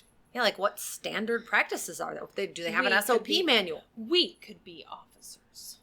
Yeah. So these friends, they stated that Patsy would bring up that JonBenét had bedwetting issues. And now the media ran with this and just proves the accusation of John sexually assaulting his daughter. But common bedwetting issues can range from depression, anxiety, and from being sexually abused. The Boulder Police Department theorized that Patsy Ramsey woke up in the middle of the night because JonBenét wet the bed and had a meltdown and struck her over the head with a blunt object. And in a panic, told John, and they both came up with a plan to cover it up. And they believe that Jean helped her cover up by using the Garrett method while she went and wrote the letter. To me, I think this theory sounds absolutely outrageous. And Lou Smith looked into the bedwetting. He took look at the photograph that showed the bed from that same night. There's no wet spots. Oh, by the way, her sheets were Beauty and the Beast. It was so cute. And then they actually examined the sheets that were on her bed. The fibers weren't disturbed, so they had been there. Like, it's been on her bed for a long time. Wait a second. So why wouldn't she change her bed if she peed? I don't know why. I just had a thought. This was 1996? 1996. And she was 6. You guys. She was my age. If she were alive, she'd be my age. Oh. That's so sad. Think of how much she could have done. She would be my age. Yeah. I never realized when I saw it in the media, I guess I always assumed she looked younger than me, but she wasn't. I felt old at a young age, I guess. Okay. It never occurred to me. She was, like, when I saw that, I didn't think, oh, that could be me. Which says a lot about my dad and, like, how safe I felt. But, like, I never saw it as something relatable. I was not. That's crazy. Sorry. I gotta shut up. All right. Go ahead. Another thing that was mentioned and blown up during the sweep of the house was there was a bowl of pineapple sitting on the kitchen table. Now, the pineapple story, I only heard about it in the 2016 documentary, but in the Netflix one, they don't talk about the pineapple at all. Okay. Weird. So, Patsy claims that it wasn't there the night before, and Patsy and John both stated that they didn't get up with her in the middle of the night and give her pineapple. But the stomach contents show that before her death, she did eat some because it hadn't fully dissolved yet. So somebody that they claim she knows and trusted, like, lured her down to have a snack in the kitchen. Yep, that they just casually woke her up and said, you know, I don't know. That was just like a crazy one for me. I have a really bad theory. Okay. I shouldn't say it, but if the brother was in a world where it was the brother, if he was trying to, like, assault her, I could see him doing that to bribe her into being quiet. I mean, like, okay, I'll get you some pineapple, but you gotta be quiet. Like, I just had a really horrific image of, like, that happening, and I don't like horrible. that. Yeah. I'm so sorry. Okay, so they fingerprinted the bowl, which it came back. Whoops. It had Patsy and Burke's prints on it. But to me, I think that's understandable because I don't like that supports my image. It's Okay. To me, it's understandable though because they all live in that house. Why they could be doing dishes and then Yeah, they all, even if like, you dry a dish, dishes, you throw it in the cabinet. That's true. They're they're putting dishes away. Like I feel like there's that's common not things. proof. I Yeah. feel like it's just okay. Well, it's it kind of raises a little red flag, but they all live in this house. I think that's to be expected. All my fingerprints are on those dishes out there. Was there any sort of book that the boy had that was, like, on war or No military? Because, like, if he was into, like, soldiers and stuff like that, he could have seen, like, how to make a garrote. If he was, like, some kids obsess over dinosaurs and others over, like, little soldiers and stuff. Curious if that's in the history anywhere. I don't know. But you also don't want to look for evidence that supports it. Confirmation bias, full circle. Like, if they did find that, then they would have just automatically assumed it was him for sure, and he would have had no way of proving it was just a coincidence. Don't be biased. We're neutral. Yeah. So we're gonna circle back to the beauty queen, the pageants. JonBenét was known for her beauty. Eventually I'll put some pictures up. I kind of want to show you guys what she looks like. She's so cute. In my opinion, Patsy wanted to live through her daughter and enrolled her in pageants. If I had a little girl and because that was like the thing. Yeah, I feel like it was really people common always to do pageants. condescend to moms that do that, and it's like, why not? It's your little girl. You want her to have the things you didn't have. Okay. Oh, I gotta get to this one part because I just remembered I didn't put this in here. So now the public and the police and the tabloids all grasped at the pageant's presentations and how Patsy would dress her. People stated that Patsy would dress her like an 18-year-old and sexualize her by dressing her in a specific way. Mm-hmm. But when you look at her outfits, yes, they're a little risque. But people wore the leotards when you're in ballet. In dance class, yeah. And, like, you got parts hanging out for young children. Like, I don't know. Like, there's certain things about it that I'm like, they weren't that bad. Like, to me, they look... I think the biggest shocker is just the makeup. Like, the very strong pageant makeup. Yeah. I think that's what makes it the most odd. But if that was practice for all the pageants at the time, I could see. I forgot that I put parts in here where I'm supposed to be mad. Like, I typed it in caps so I remember. But I put it, to me, it is just so frustrating how much the Boulder Police Department fumbled the case. You have people walking all over the crime scene. You have, like, evidence being tampered with, even by accident. You have physical. You have DNA evidence, physical evidence and DNA evidence being destroyed off of the victim. Mm-hmm. You have officers and investigators not taking it serious and just want to blame the family. And that just, like, drives me nuts. Like, if they were just not biased the whole time, maybe something better could have happened. So the snow. The Boulder Police Department stated that it couldn't have been an intruder because it was dismissed because of the snow. There was actually snow in the front yard because they had, like, this walkway with candy canes. And there was snow in the front yard. But in the backyard where this window was, there was no snow because there was, like, what are they called? An awning. Like an awning or like a piece that was over this. So there would have been no snow.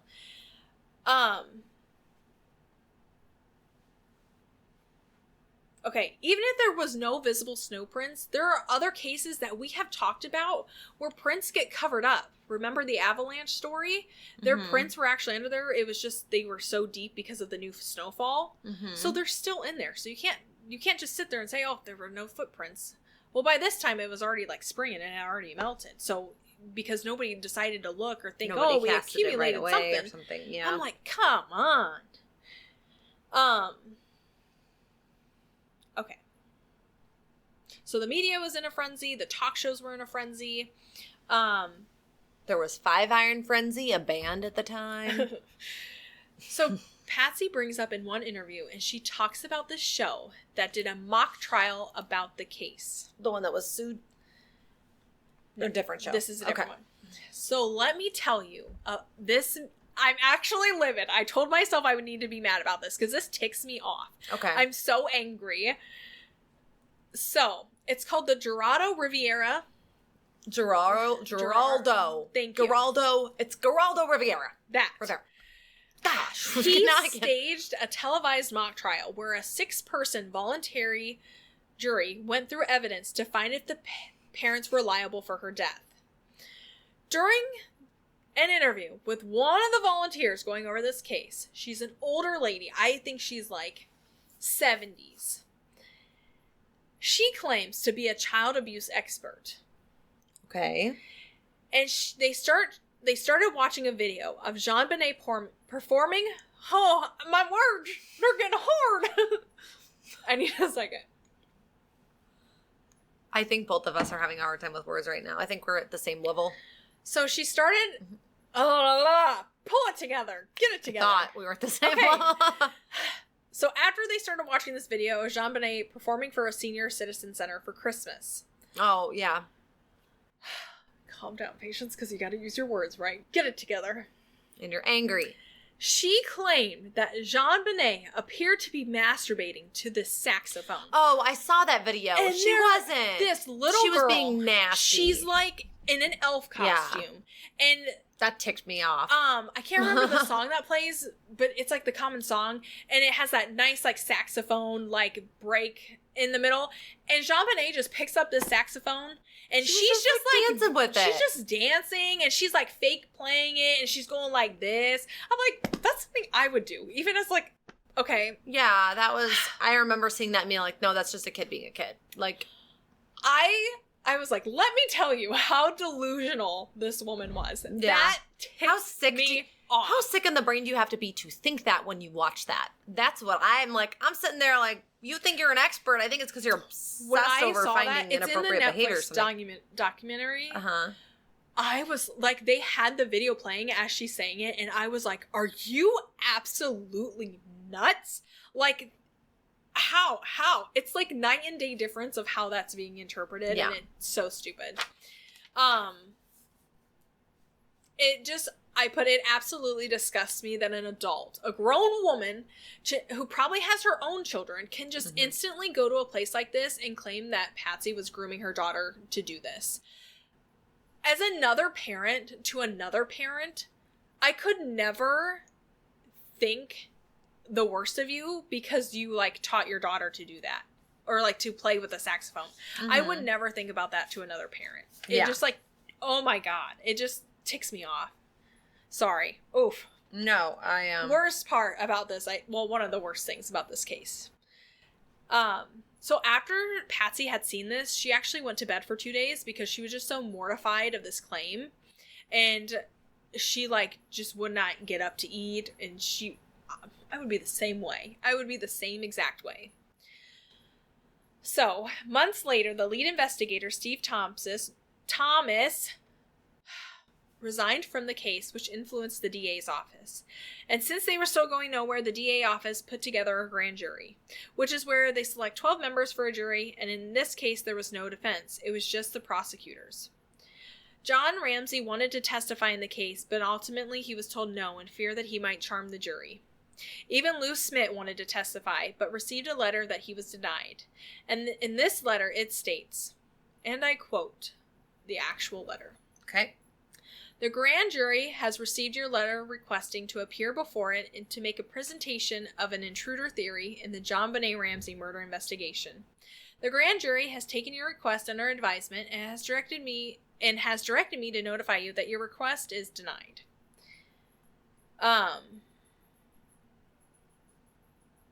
Because the decision of the grand jury discloses matters which have occurred before it, I believe that it may violate grand jury secrecy provisions in this information were to be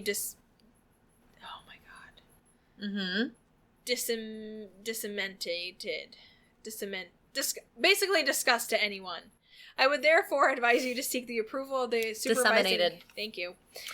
I would therefore advise you to seek the approval of the supervising court before disclosing the contents of this letter or any information in it containing to anyone other than an attorney who represents you.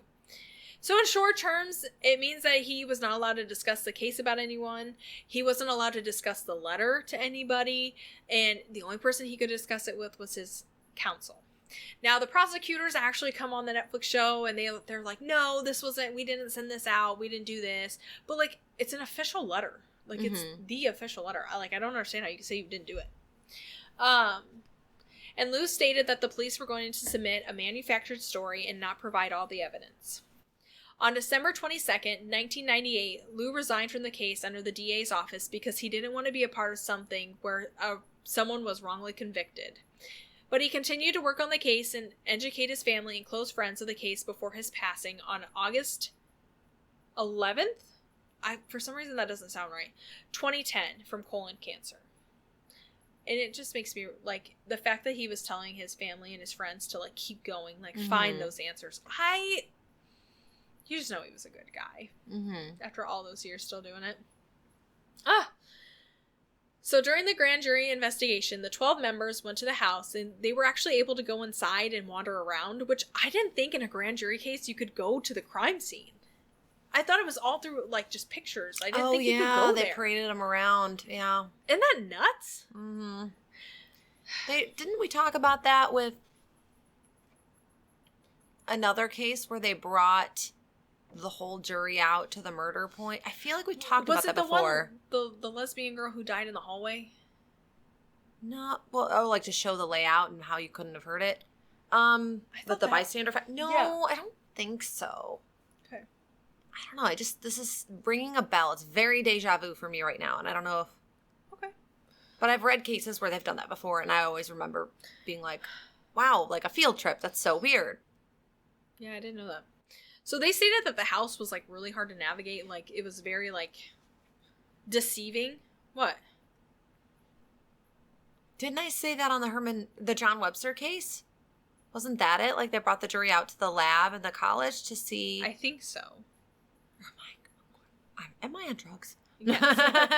So after 13 months, after hearing from dozens of witnesses and reviewing 30,000 pieces of evidence, you're telling me these 30,000 pieces of evidence, you couldn't get a better DNA sample or more prints or something? That's what I'm saying. Like, is there a checklist where they've literally gone through and been like, okay, we checked this, we did this, we did this. Just saying, it's a good idea. TM. Real quick, level check. 4. I'm kind of starting to get snackish. 3-ish. I probably have just a quarter left. We're getting close to the end of the story, and then I'm going to go through a few other things. Okay. So they voted to indict John and Patsy, and so basically they were going to press charges, like get them to go to trial. They were going to be arrested. Mm-hmm. The Justice Center was packed full of reporters to hear results. Like, I mean, hundreds of people. When you watch this, they're like standing on boxes. They're like hoisted up on people's shoulders. When the DA comes out to talk, everyone's like, shh, quiet. Like, it's like pitch black silence, just pure silence. Mm-hmm. And it was so crazy to see that many people there. So the DA, Alex Hunter, came to the podium and said, the grand jurors have done their work extraordinarily while bringing to bear all their legal powers, life experiences, and shrewdness. Yet I must report to you that I and my prosecution task force believe we do not have sufficient evidence to warrant the filing of charges against anyone who has been investigated at this time. Thank you very much. Mm-hmm. And he chose his words very well. So, no one knew that they actually indicted them until like years later, after Alex Hunter retired. Okay. So for some reason he didn't want to press charges. Go away, Alex. Jeez. I saw it on the computer too. I was like, I have a Discord notice. A lot of people thought that the resources for the grand jury were such a waste of resources because it was like $200,000 just on that alone. Yeah. But circling back to the DNA evidence, it was put into the national database with no matches for this male DNA. Sorry, we just haven't said that in so long. The FBI went so far into looking into it to see if someone's from the manufacturer. The FBI went so far into looking into it. They were going to try to find someone at the manufacturer. Stop. Whatever. I didn't say anything. Of where her underwear came from. Like, they went all the way that far to see if there was someone in there who had the same DNA. And it was a place in China. In Bangkok? And so they like went all the way that far to see if someone in that random factory somehow got his DNA on that pair of underwear, and then when somehow ended up here. Wow. I was like, okay. I like the extent that the FBI is going for, you know? Mm-hmm. But watch, they forgot one simple major thing. Right. So later on in the year, in 1997, in September. Oh, okay. So we're kind of getting towards the end. Okay. Follow me, people, to the land of wonders. To the land of forgetness. So later on in the year, in 1997, in September, a couple miles away from Ramsey's house, there was another sexual assault case where a 14-year-old girl was assaulted in the middle of the night, and he covered her mouth and he molested her, like with an object. Oh. The mother woke up to strange sounds, and so the mom wandered to the girl's bedroom, and she saw the attacker, and she chased him out of the house with her pepper spray. Now, the Ramsey case was so big that this didn't get talked about that much because the Ramseys. The father was away for the weekend, and there was an older brother who had been out of town, and the daughter and the mother had been gone for hours. Hours before they got back. Interesting. It is believed that the attacker went into the house through the back door and waited for them to come home around 10 p.m. And they waited for the mother to go asleep, and then he made his move. As you remember, similar to the attacker for JonBenét, like some that's kind of similar. The police department claimed that these had nothing was similar about it. Oh. But the girl, the 14-year-old girl, she went to the same dance studio as JonBenét. Oh, really? And the attacker called this girl by her name and stated that he knew who she was, and if he wanted her hurt, he would hurt her. Like, he wasn't there to hurt her. Well, okay? Okay. But for me, it's the dance studio. It's the pageants. Those are, like, such a big thing for me, and I'll get to more why, because there was more evidence that was found about the dance studios, okay? Okay. So, we're going to start going over we're going to go over some suspects. All right. They're kind of short and simple. I picked out the ones that stood out the most to me. So, there's suspect 1. His name was Bill McReynolds. And he was like a family friend. John, during his interview, mentions him. Like, he thinks that maybe he could have done something. So, excuse me. John was suspicious of him at the beginning. Because when they were at, I think, the Christmas party or at some function together, he, like, pushed Patsy away. Like, he wouldn't hug her. And that was very odd behavior because he was such a love, fun, like, guy for the family. He actually looks like Santa Claus, okay? So, picture Saint Nick. Okay. And, like, weeks later, after JonBenét's death, he actually goes to the Today Show and gets an interview with one of them. And, like, claiming that he knows the family so well, that, like, she was loved, and, like, he just has, like, this really weird behavior on the interview. It was so weird. And, so Bill and JonBenét, it's starting to get hard to talk. Starting? Sorry, did you just have puberty again in the middle of the podcast? I think so. Bill and JonBenét had a special bond, and she would show him, like, all over the house, so, like, he knew the layout. But she actually believed he was, like, the real Santa. She would actually call him Santa Bill. Oh. Yeah. And that's someone she knew and trusted. So the theories were that he could have been the one that lured her downstairs and got her to eat the pineapple. Was he ever cleared of DNA? He gave her a note the day before Christmas, or like a few days before Christmas. And in that letter it states, "Something special will happen to you after Christmas." Weird. Later discovered that his daughter and another little friend had been kidnapped and molested by this kidnapper. So his daughter and her friend went through this. 22 years to the date before JonBenét's murder, this all, like, comes to light. Okay, so, like,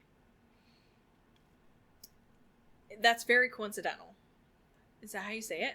Yeah. You're like, words are easy, I lied. And the wife of Bill actually wrote a play about a young girl getting tortured and killed in her basement. How weird is that? But the alibi checks out. He had a heart and a lung surgery, and he was, like, a pretty fragile man. Like, he couldn't have been him. No, the DNA didn't match. Okay, so that was Bill. Bill. Okay. Bill Nye, the science guy. As soon as you said it, that's the first thing that went through my brain. Okay, so suspect 2. On February 14th, 1997, 26-year-old Michael Helgoth, he died from suicide. And a friend of his made the connection that he might have something to do with the case. When he recalled a time in November 1996, a conversation they had was about him and a partner making this killer deal at Christmas and making $50 to $60K per person. Which would have added up to and he never got the money because something went sideways. He had a past with sexual assault on a child, and it is stated that he wanted to know what it sounded like for a human skull to crack. The police were interested in this, but Lou Smith was. He was interested because he owned high-tech boots, because they were located inside his home. Remember, that's what the print was on top of the thing. And there was a stun gun laying next to his body. Which sparks the question, who was his partner? There was a stun gun? At the scene of where he committed suicide. Did anyone try matching it was literally DNA like next to off him. of the stun gun? To see if it matches? No, because no one was in... No one preserved the stun gun? Because they thought it was a suicide. So, Helgoth and a partner, he believes entered the home to abduct her. And they were going to use the stun gun on her, but something goes sideways. But his death, his suicide, there was a bullet hole in the pillowcase. Why would you muffle it if you're just dying by suicide? The shot also that came came from the left. He's right-handed. Why would he be using his opposite hand? Interesting. To me, it sounds like murder. It sounds like someone wanted him dead to, like, cover up loose ends. That's something that I, like, it's very interesting. Mm-hmm. Police said that his DNA also did not match. But the Boulder Police Department said that the boots didn't match to the high-tech boots didn't match the prints, but they wouldn't give a reason why. Interesting. And I'm like, why? Why? Yeah, That's if it doesn't strange. match, just tell me why. But between the Boulder Police Department and the DA, they didn't want to help each other. And so that's frustrating. Like, why would you just not help each other? Yeah. All right, suspect 3. This guy is who they still believe today to have done it. Mm-hmm. It's like, he has confessed. He said he would confess. Okay, let me get on to it. On December 20th... This is where Bangkok comes into play, isn't it? No. And then December 20th, 2000, Boulder Police Department arrested a 38-year-old man for trespassing, and in his backpack was a poem and a stun gun. Gary Olivia. He was a sex offender. He served time in prison for strangling his mother with a phone cord, and he was diagnosed with paranoid schizophrenia. He was homeless. He was homeless and stayed at a shelter 10 houses down from the Ramsey's house. And he attended the candlelight vigil. And a common subject, most murderers show up to the scene of the crime or like something about the victim. Mm-hmm. And after being questioned about the poem, he admitted that he had an obsession over the girl. And he was having dreams and she would come to him in these dreams. He even created a shrine, it's getting hard, to JonBenét. And he claimed that the stun gun was just a form of protection. Hmm. He would even put her face, he would cut out her face and put it on Monopoly money. Okay. He stated that he would confess to the murder as long as he had 3 square meals a day and a roof over his head. Now, the DNA didn't match, but then they did his writing samples. And I looked at those writing samples, and I looked at Patsy's. And they're kind of similar. And it looked more of his handwriting after I just kind of like watched them. They like how they'll put the letters, like they will put the letter there and then they'll mark off how it slants and then how this is like perfectly lined and then they would like lap them and like the slants would be the same. Very interesting. The handwriting experts, that would be a really fun job. I like that. So to this day, he's still in prison. He's in prison. For like false testimony or for something else. There's something else that he did. Something else he did. Why do I feel like I was supposed to put it in here? I don't know. Oh well. Okay. Okay, I'm gonna put suspect 4, but it's actually kind of like some information about the dance studio. Okay. I put a brief interruption. In a time, I believe it was 2016, a couple dug into the dance studio. It was like this couple who like wrote investigative novels or something about it. Something like that. So they got information that when the pageants were starting, over time, people would come to like observe the girls. Like not be there for the show. Like they would be weird. Okay? Okay. And it wouldn't be like parents and family members. It was just like these odd, strange people. So one of the photographers, one in particular, Randy Simon, he was one of the main photographers for JonBenét. He sold some of the images to a photo agency, and some parents, when they would get started with the pictures, when they'd go into a studio, he would have like inappropriate of like half-naked women on the wall for like these little children when they're like walking into the studio. That's weird. Shortly after JonBenét's death, he called some of the mothers saying that he didn't kill her, but nobody was saying that he did. He was observed as being skittish, and he would say, I know more, but I won't say anything. 1 year later, he was walking down the street naked, and police came. Yet again, he started saying, I didn't kill her. After that, he vanished and disappeared for a while. Well, they finally found traces of him in 2019 when he was caught in a public a public like Wi-Fi place, downloading child pornography. And they also tested his DNA, and it didn't match. So, suspect 5, he's John Eustace. his last name's spelled weird. He's 31 years old. Eustace? Eustace. It's a weird name. He was considered a drifter, and this guy that they thought he could possibly link to the case. He turned himself into the police department because he took a 2-year-old child after kicking in a window, and he was charged with first-degree burglary. Stop, Kate! This is hard. Mm-hmm. He was charged with first-degree burglary, rape, kidnapping, first-degree sex offense, and 4 counts of indecent liberties with a child. He basically, raped this 2-year-old. Oh, I'm so disgusted. I'm going to pretend like I didn't hear that because that just hurts my brain and heart. So he was also under suspicion in Salt Lake City, Las Vegas, and Reno, Nevada for the murder of 3 young girls. And during this time, they were trying to picture, or since he was a drifter, they were trying to figure out where he, had been. And according to the police, they stated that he had a shrine or, a scrapbook of JonBenét. But he had an alibi that night that clocked him into work. The shrine and stuff like that to her that people just have. I feel like you said the word shrine a lot. It's weird, right? It's very weird. Yeah. I don't get the whole weird, crazy people obsessed with celebrity people. That's so weird. Let alone true crime stuff. Okay. We're on our final suspect, and then I just have a brief ending, okay? Okay. What Disney movie is that from? Okay. I don't know. No clue. I'll find a screenshot. I gotta send it to you. So in the movie Cars, where he's like, Guido, punch me in the face. Those 2 little Italian guys. It's the dude at the race, and he's like, no pit stoppos, comprendo, or whatever. Oh, and he goes, okay. Yeah, okay. I know what you're talking about. So our final suspect. In 2002, Michael Tracy had also still been searching for leads and connections to any sort of knowledge anyone could have had about the case for years after.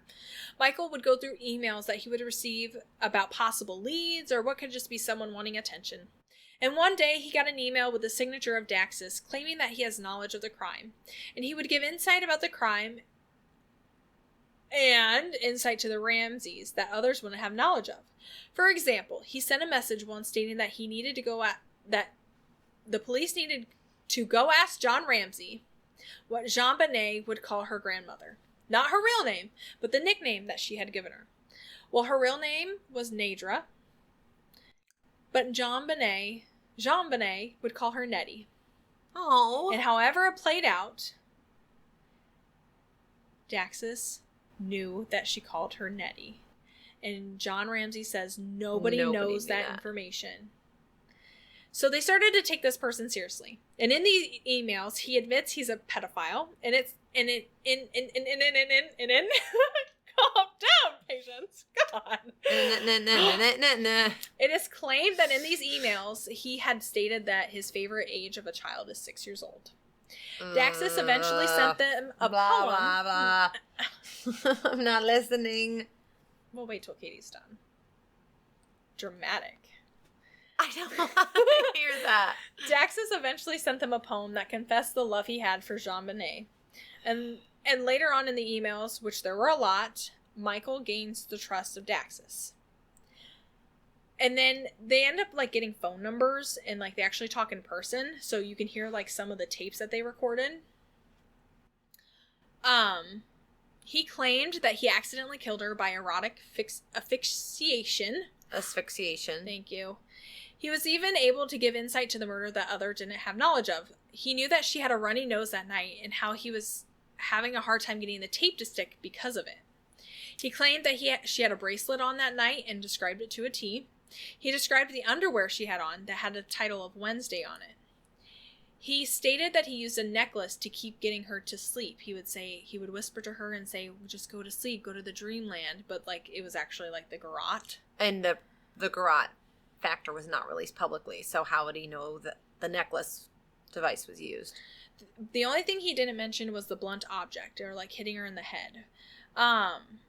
In one part, I thought I did read that he did it with a flashlight, but I can't remember. And he stated that he was in the house from 5 p.m. to 10 p.m. Mm-hmm. Don't mind me, Miss Cozy. I'm so cold. So during the recording of this, he was talking about how he was in such a panic when he left. He didn't know if he got everything, and he might have left some things behind. The rope. The suitcase. Items. He stated he wanted to talk to Patsy because he wanted to talk to her so he could have forgiveness for what he did to her daughter. Well, at this time, Patsy's ovarian cancer returned because she was a cancer survivor. Yeah, and it actually spread to her brain. That was so sad. Side note, during this time, they actually decided to discontinue fighting the cancer, and John saw how much it was taking a toll on Patsy and the pain. He just didn't want her to be in pain anymore. But they didn't tell Patsy that they stopped the medication because she was so out of it by the time the cancer had gotten to her brain. So the police set up a phone and everything next to Patsy at her bedside, and they got it all wiretapped. And they gave Daxus the phone number. Well, he never called. And on June 24th, it was either June or July, I kind of got my numbers mixed up, 24th, 2006, Patsy passed away. Once they told Daxus, he was upset that he missed the chance. And he said, "Do you think she forgives me?" And, he starts crying, and, you just hear him crying over the tape. And Michael stated that he's like, "Why didn't you call?" It was this big thing. Why wouldn't you just call or whatever? And Michael stated that he had the last original photo of JonBenét. And he did. And Daxus asked if he could have it. So Michael was like, "Yeah, I can send it to you." So Daxus gave out the address, which was in Bangkok, Thailand. And so the United States got in touch with those authorities. And sure enough, he came around and he got the picture. See, I remembered some white guy being in Asia somewhere. Yes. So this guy became... What is my hair? This person came to be John Mark Carr, a 41-year-old man who lived in Bangkok, Thailand, after being charged with child pornography in the United States. He also used to be a substitute teacher. He used to be a submarine, but he is now a tugboat. Sorry. He used to be a sub-teacher in Atlanta, but got let go for inappropriate behavior. Now remember, the Atlanta was where, they used to live. What if this was a guy from, the daughters, the older daughters, one of the substitute teachers for them, and then it was started with the daughters. Let me get back to that, why that could be a theory. When the picture came out, actually, I made it a good transition. Look at me go! When the picture of him came out, John Ramsey's housekeeper that took care of the Michigan cottage stated that she for sure saw him in the garage earlier that summer. She was hands down, swear on everything, my job, everything, that he was in the garage that time, sifting through things. Really? That's nuts. That is nuts. Well, they interviewed him, but they needed some sort of physical evidence, to tie him there. There was nothing that tied him to the scene besides and the DNA was tested and not matched. Not matched. Okay. Did not match. So after that, he was released. He went back to Thailand, and he's a creepy guy. The interview of him is so creepy, disturbing. I just have this last little bit. Okay. Now, back to the drawing board. Still to this day, no one is convicted of the murder of JonBenét Ramsey. And John Ramsey believes that there's something wrong with the DNA evidence, and that there are 6 items that still to this day have not been tested. Now, in 2022, a department started processing those samples. In 2023, the Colorado Bureau of Investigation assembled a group of experts to go over the case. And this is still the most unsolved murder mystery to this date. Even now, 30 years later, we are still nowhere closer to solving this murder than the day it happened. And it makes me very sad. And that was my topic. Wow. Patience did a lot of talking for 2 hours. I'm gonna hate myself.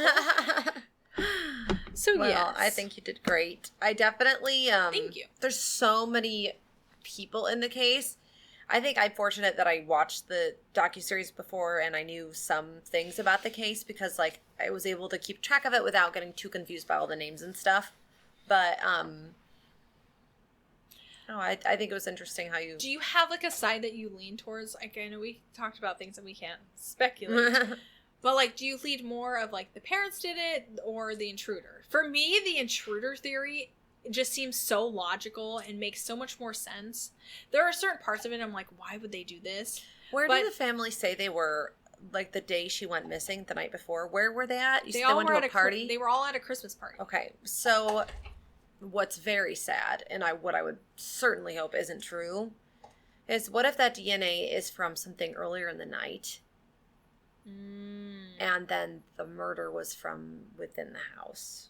Like, what if she was being abused, but then by more than one person? I know they took all DNA samples at the White House. That was the name of the family. They took samples I from was that. like, I didn't They took remember samples- us talking about the White House. They took samples of everybody that was at the party and anyone. Okay. So, and none of that matched either. Which, who knows? Maybe there could have been just like a random person at the party who did it or whatever, but... What if the killer had like a bottle of lube that was contaminated with someone's DNA sample and he used that? And that just was a pickup. Like, were there any other chemicals they found in her? Not that I am aware of. All the evidence. Okay. Well, I don't know. I hate to say it, but the pineapple just being out on the counter, the fact that the note itself, well, what sounds horrible is the family working together. The parents realizing, like, if their child did do something, all of a sudden them having to, like, do a cover-up to cover the murder of their son on their daughter. Like, I hate to say it, but, like, a lot of evidence does point to that. But I remember after watching the docuseries, it was interesting how much I shifted my thought. Was like, there's not a chance it's these parents. There's not a chance it's this family. And, like... Some tabloids would say, like, they're just ready for the family to die so they can just get over with this because it's gone on too long. Like, there were tabloids that were saying that. Wow. Yeah, that's pathetic. And then, like, when Patsy died, something that struck out for the ransom note, the victory thing, Patsy and her family would call it a victory when someone would pass, that you've made it to, like, Heaven's Gate or something like that. Uh-huh. And it was a common thing about the victory. And people thought it was weird. Like, when her sister died and she went to the funeral, the media was there. And they're like, yeah, she met her victory with God and like this and that. And people were like, why would you celebrate that as a victory to go to die?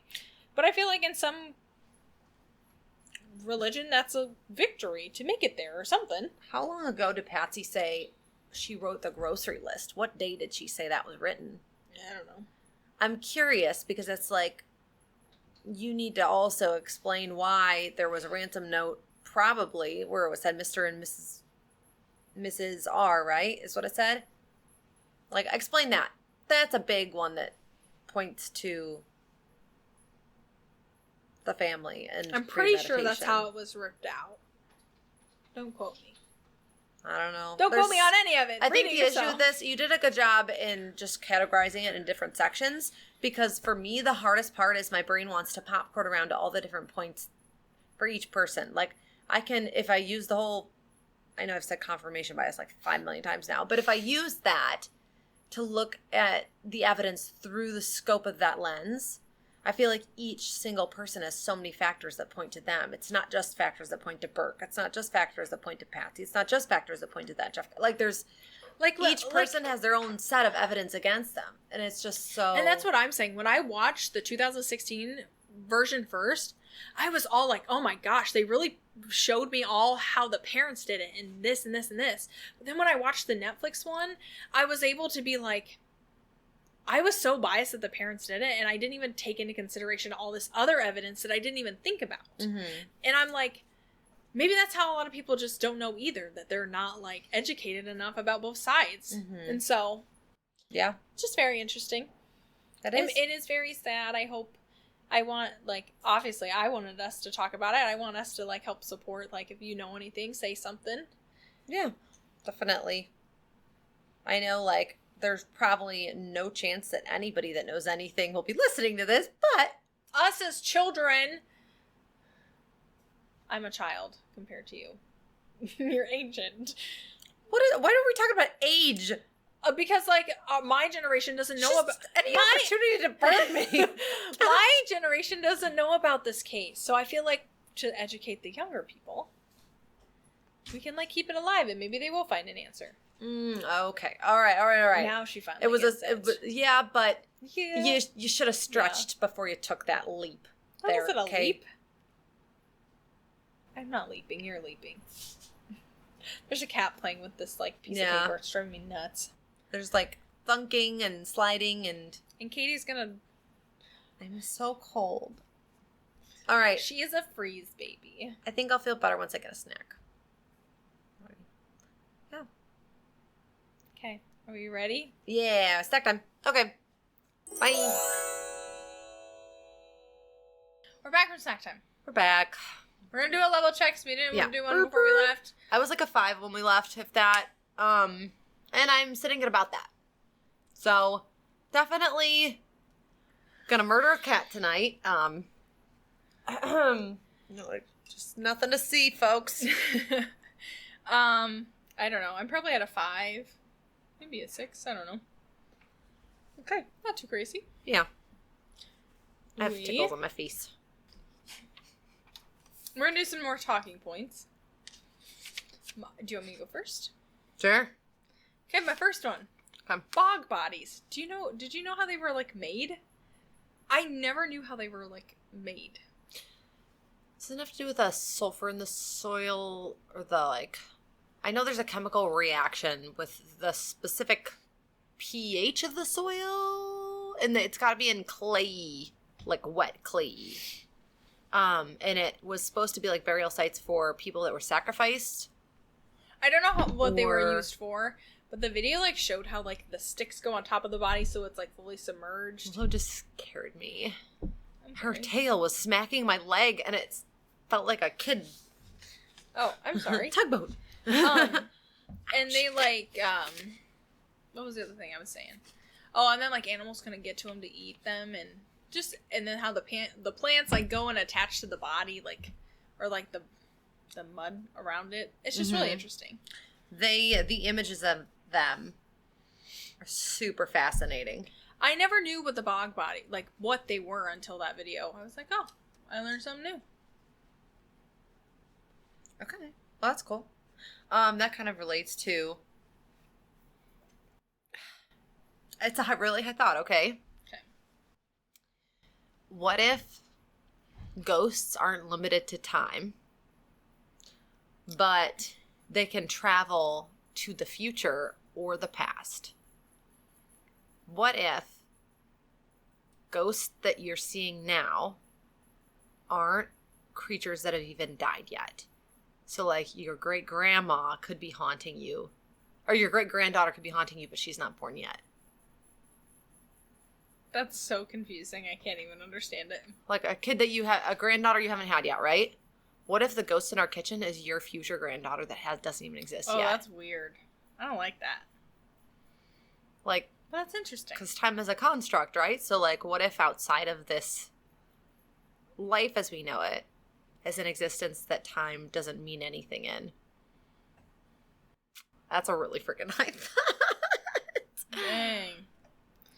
I don't know. That's wild. Like, that's... Wow. A cat. I'm thinking about killing her and making her be tugboat.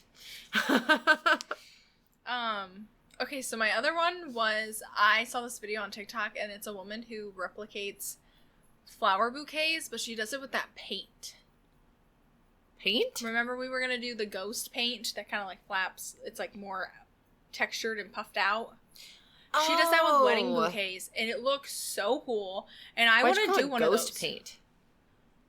Is that what it's called? Ghost paint? No, we were gonna do a project. Oh, for Did Halloween. You mean dough paint? No, we were gonna do this project. Oh, we were gonna make textured ghosts. I don't remember talking about doing that with ghosts, though. That's why I'm confused. Okay. Okay, I'll have to show you a picture later. Yeah, but you're talking about like the palettes where it's like a thick paste. Yeah. Mm-hmm. Yeah, someone does that for wedding bouquets. I think that's really cool. I don't want to do it. I want to learn how to do it. I want to like learn how to like sculpt with the paint. It's cool. I'm just having flashbacks of Jill, because Jill, my stepmom, is a baker, and she's just this amazing artist on paper and sculpt, like all of her cakes beautiful. She's got beautiful handwriting, and I was like, just picturing a baker being really good at that too, in general. Oh. Yeah, because it's like a frosting almost.